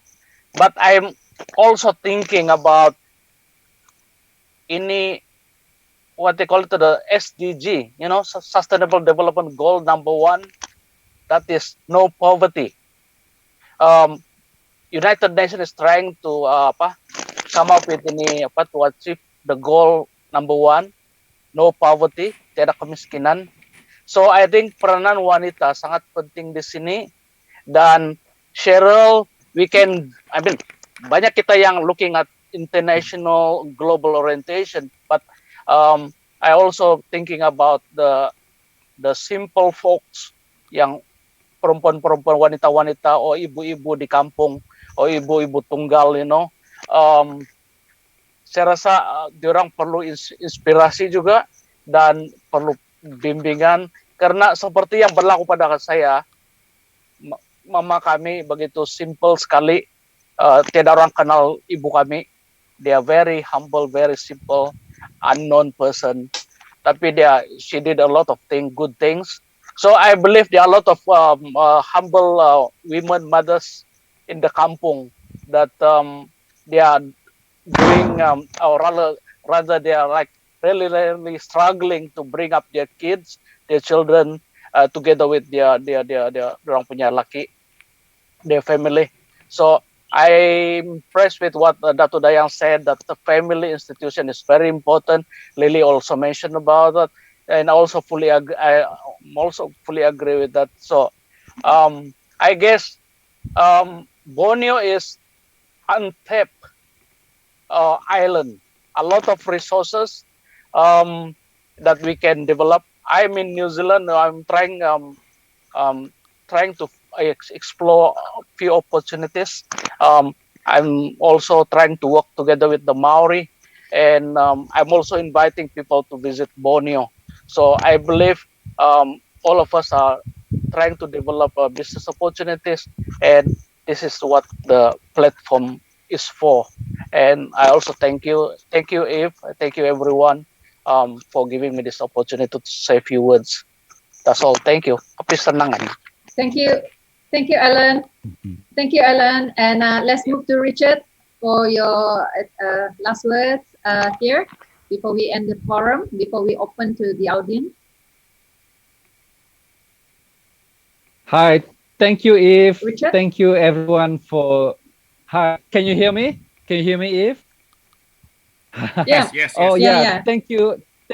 Thank you, Eve, for such a great idea to have this Women's Forum. And thank you for everyone for joining us. My name is Richard Simon Punai, originally from Kampung Trawi in Penampang, Sabah. I'm in the culinary field, and pretty much what I know is in that field. So being with Eve and Alan and Ken has opened up a lot of things for me, and I'm learning every day. trying to catch up on those with these guys. They are like the world standard leaders here, and I'm very fortunate to meet the three of you. And tonight, from what I see from Cheryl, she's bringing Borneo products to the global market, and that's amazing. Again, I said it earlier, that's incredible. What I see from Lily, she what I get from her is to follow your passion in your talent and believe in yourself, and you will go very far. And I appreciate Lily for sharing her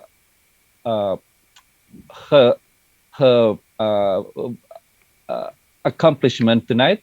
And lastly, with Datuk Dayang, she's a very inspiring, very charismatic speaker, and I would hope that she would continue doing what she's doing, which is to speak out for women.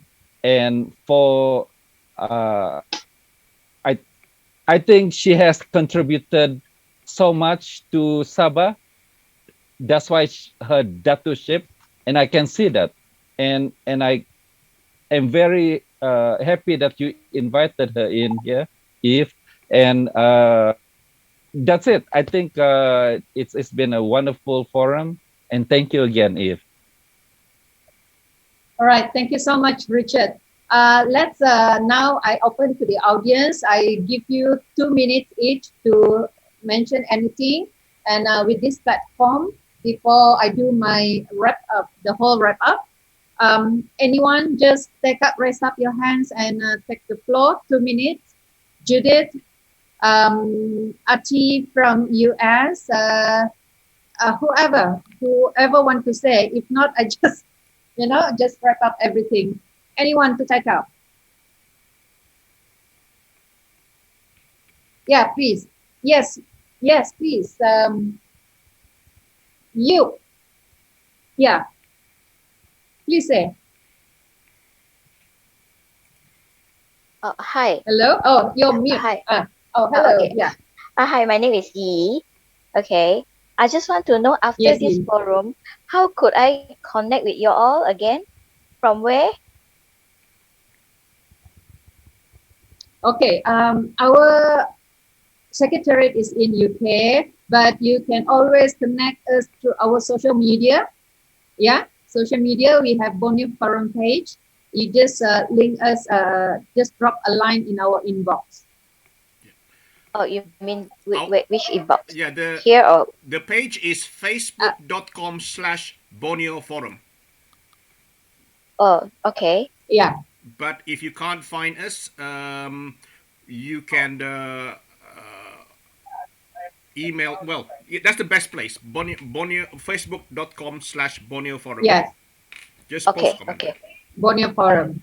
Okay. Borneo All right. Forum. Thank All right. you. Thank you. Thank you. Thank you. Yeah. Anyone to speak if before I wrap up?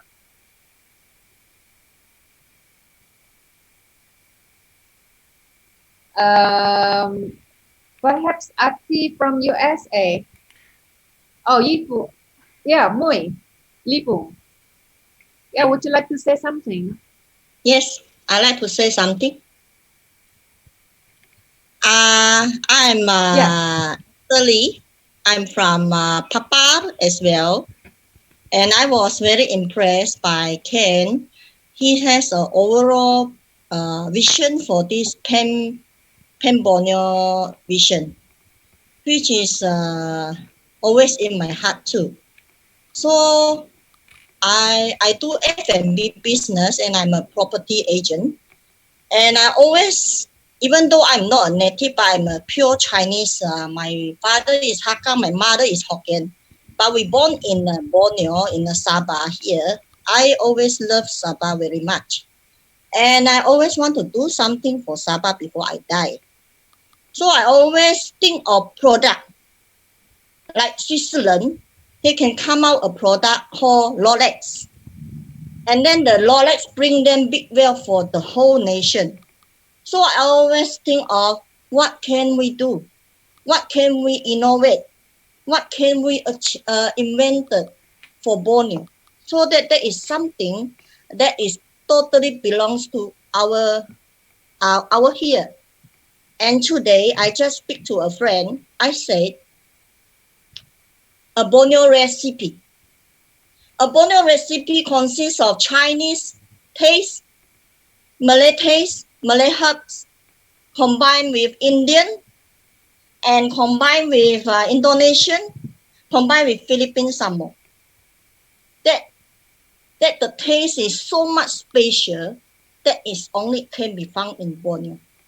And we maybe can have many chefs, many famous chefs, or even the traditional, our housewife, our mama, our nene, they have the authentic taste that they can contribute, and we have a research and development on this Borneo taste, that we will create the ingredient, the powder and the mixture, and we produce the taste and franchise it down.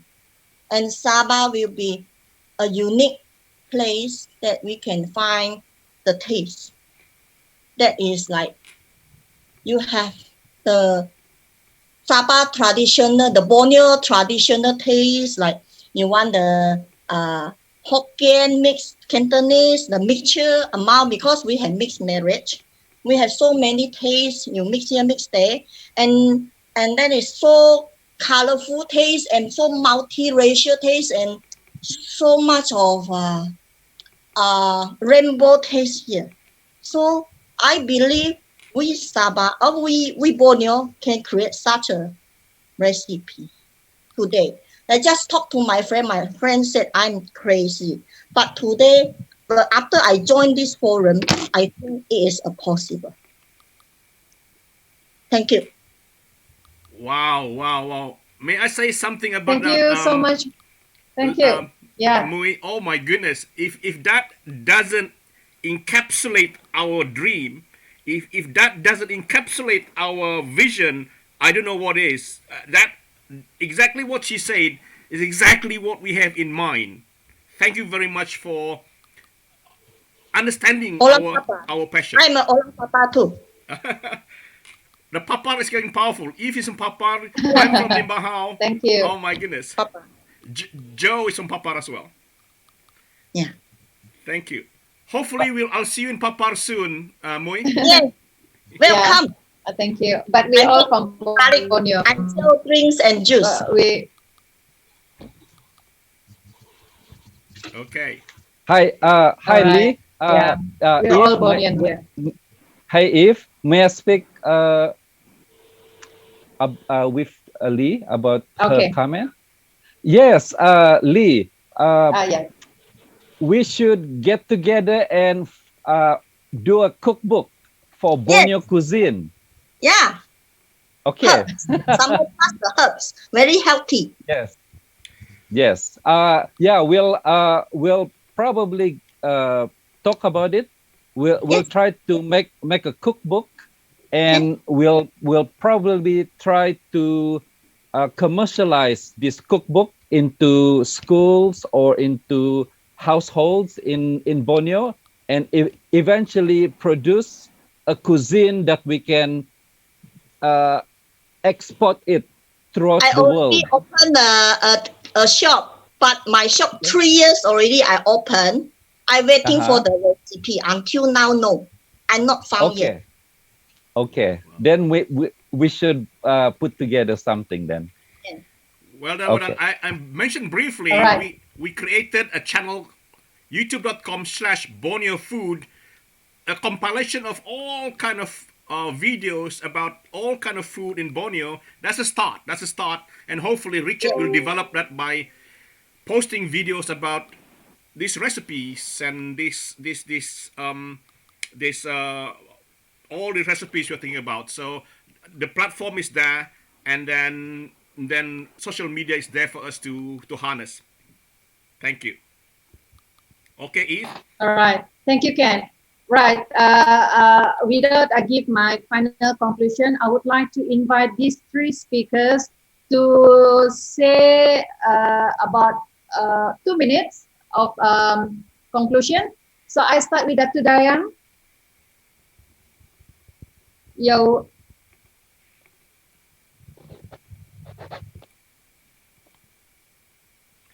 You can unmute. You can unmute yourself. Okay. Okay. All right. okay. No, unmute. Unmute. Okay. Can you hear me now? Yeah. Yes, Datu. Yeah. 2 minutes, Datu. Okay, thank you very much, Eve. Thank you, everyone. Thank you for the to all the brilliant heads that created this business forum. Salute from Sabah.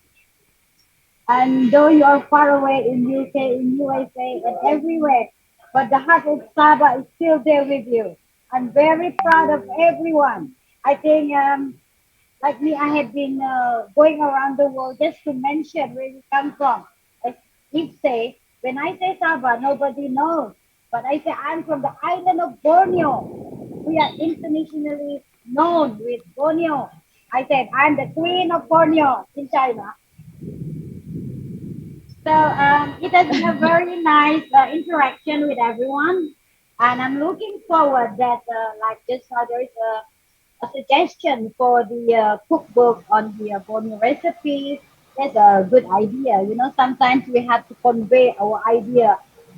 Now there is via internet now, but still, if we can have the book, it's much better. And for the information of all, I am now gathering 100 women who are giving inspiration in Sabah. So I would like if to suggest me names that I can be putting up in our coffee table book, which is created because of the pandemic also, just like this Borneo Forum. You know, every year our ITS Pizza is celebrating International Women's Day, and we are celebrating with 2,000 women in a hall. But due to the SOP pandemic and all, we are not able to hold such big conventions this year. But I am putting up a book which contains 100 women of Sabah who are giving inspiration and who have contributed well in Sabah. This is to be documented also for the economic reason that if we meet any investors from outside, they will be looking at the directory, and this book will give them like a lead that who to look for in Sabah when they want to do business or anything like that. Okay, so thank you very much all. Wishing everyone the best of everything. Hopefully this Borneo Forum will continue to contribute in our little way or in our big way, in every way. And now it's our way, whether we can make it happen or otherwise. Again, it's all about us. The Sabahan, the Borneans, we have to tell the world that we exist as the excellent inhabitants of this earth. Thank you very much, everyone. Bye. 2 minutes, okay? Thank you so much.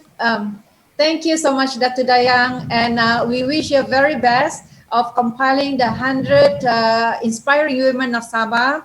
And yeah, we will recommend few other names that could contribute to that mission as well. Now, let's call in Lily. 2 minutes. Any final words here? Oh, I just want to say that I'm very thankful and glad to be here to share my thoughts. And I ask that the woman will continue to pursue their passion and find all kinds of ways to materialize it. And once you are focused and you know that you have a goal, you can achieve anything. Even though it's you find it difficult, but you find ways to achieve it. And so you're not limited to just one item or two items, and women are known for multitasking. And I trust that you continue to pursue your dreams or all your desires, and step by step achieve greater network. And yeah, whatever you are great in, just work towards it. And in the music line, and those who are interested in music, you can find me, because my goal is to help as many musicians to, especially young or old, not too young. I don't mean too old.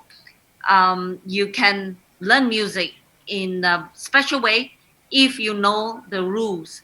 But if you do not know the rules, you will find that it's a struggle. So if any related to music, yeah, you can always call on me. Yeah. Okay. And All right. So thank you, Lily. Thank you. Thank you so much, Lily. And for your information to the audience, Lily is also an investor. So yeah, anything that would you like to know more about that, yeah, please feel free to contact Lily, and as we feature her in our platform here. Thank you. Now, thanks, Lily. Let's move on to Cheryl. Yeah, 2 minutes for you, Cheryl. Cheryl? Yeah. Thank you, everyone. I don't think it'll be 2 minutes, but thank you to Ken, Richard, Alan, and Eve, especially for today. It was great to meet Dr. Dayang and also Lily, a lot of new faces. This is actually my second time being in the virtual meeting with Borneo Forum, and it's a really great platform for everybody, young, old, international, national, Borneo, Sabah, Sarawak, everywhere, all over the world, globally. It's been a really great platform for me as well, because I was able to use Borneo Forum to engage with other companies such as Data, which was fantastic. And again, we've started with a meeting, and maybe, who knows, there'll be some fruitful outcome from it. But looking forward to engaging more with Borneo Forum as well, and new faces, and how I can create more awareness with Makan Bites Limited, my company, and bringing Borneo into the international platform. That's it. That's it from me. Thank you, everyone. Thank you. Yeah, thank you, Cheryl. So as a wrap up, here you are, our first Borneo Forum for Women, featuring to empower and to give inspiration to many Borneo women out there. And we hope this is not just a beginning for Borneo Forum for Women, but this is just as a launchpad, as a starting point, where there will be a lot of call of actions that this forum may be continuing until we reach whatever heights that we aim to be, and to feature more women throughout Borneo, not only to talk, but also to call for action. And as what Ken has mentioned earlier, that what channel that we have started to open, and this is also like the aim, so that Borneo women, there will be a lot of Borneo women to be the mandate of getting something of women empowerment in our region. So here I am as education activist. My role that I'm playing now is towards education, of bringing in of opening up more education opportunities to Borneo, and regardless whatever verticals, but as long as it lies under the umbrella of education. Well, thank you again. It's been so much humble to be here to moderate this session, and I would love to see many more, many output and outcomes based on this. And with this interaction, I hope all of you may be able to interact with each other, or may call us in our inbox in our social media, Borneo Forum, and where we are going to be our best to try and answer whatever inquiries that we may receive. And also by next month, we are meeting back, but not under the Borneo Forum for Women, but there will be an announcement for another series of Borneo Forum. So under the Borneo Forum for Women, there will be a line of itself, And we are going to meet up again under the cap of Borneo Forum for Women. So with that, I would like to end our session. Thank you so much, and hope we meet up. Oh, this Ken sharing the Borneo Organization Limited, Borneo United Organization. Just to end, I like to play a video that inspired me. It is not political. It is a video about the Catalan tradition, where every now and then they organize this festival. And I'd like you just to watch this as a parting gesture, a parting scene to inspire you. I hope this vision, this view will stick in your mind. What I'm trying to say is, look at the people pushing together from the bottom, supporting the weight of the people on top. Just watch this for 42 seconds.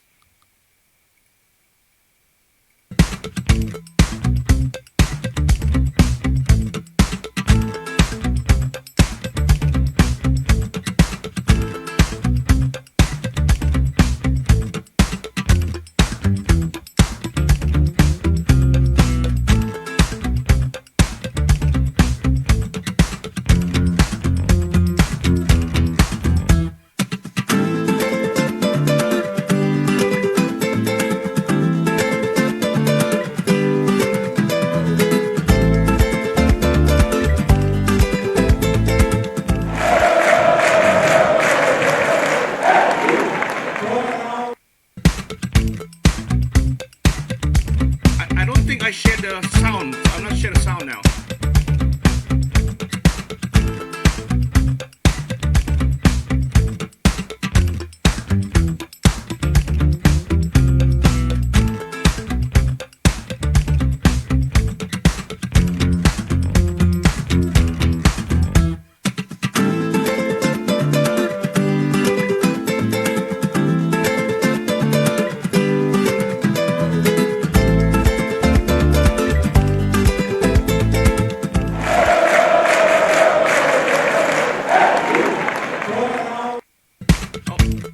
Okay. Okay. Thank you Again, so much. I showed that Thank to you so inspire much. us. I hope that sticks in our mind what is possible. And who knows, one day, Borneo Forum and Borneo Organization will organize a festival where we'll do that. You know, how beautiful that is. People from Sabah, Sarawak, Brunei, from Kalimantan get together and form this tower. A symbol of togetherness and unity without being political. Thank you. Thank you so much, and yeah, I think we are at the end of Borneo Forum for Women. Joe, Judith, Lee, Pungoy, Cheryl, Lily, Terry, Julius, Daphne, Yi, SSJ, Artie, Kedrina, and Valerie. Thank you so much for being present here, and for those who came earlier, thank you so much, and hopefully to meet you up again till the next forum. Thank you. Bye. Thank you very much. Borneo. Terima kasih. Terima kasih. Thank you. Thank you. Thank you, Unmute Thank you yourself. and goodbye. All the best, Bonians. Borneans. I think. Bye. Thank you. Thank you. Thank you, everyone. Thank you. Thank you, Judith Labuan. Thank you. Okay, thank you, Ken. See you, Ken. Bye. Ada yang baru masuk, Ambrose Lim. He's just joining. Ambrose, we had just finished. Oh, let him come in. Okay. Not to see. Ati, will you like to speak since you come from USA, Indiana, same place with Richard? But even though we have finished, so we're no more recording, I think. Can? Yeah, I'm stopping now. Yeah. All right. Okay, we are no longer recording. We just want to welcome Ambrose. Ambrose, we just actually finishing. We've been online for 2.5 hours, more than 2.5 hours. But I think we are good. If Ati is not keen to speak, that's okay. But Mau lihing Tambunan, call me Lihing nomor 1 Tambunan. Okay. Sedap. Okay. Call me. Good. That's one of the Yeah, products. Julius. Well done, Local Julius. products, yeah. Good. So thank you semua. Thank you everyone. Thank you. We call Thank it a you. wrap. Thank you for coming. Thank you, Eve. Well done for organizing. Thank you. Thank you.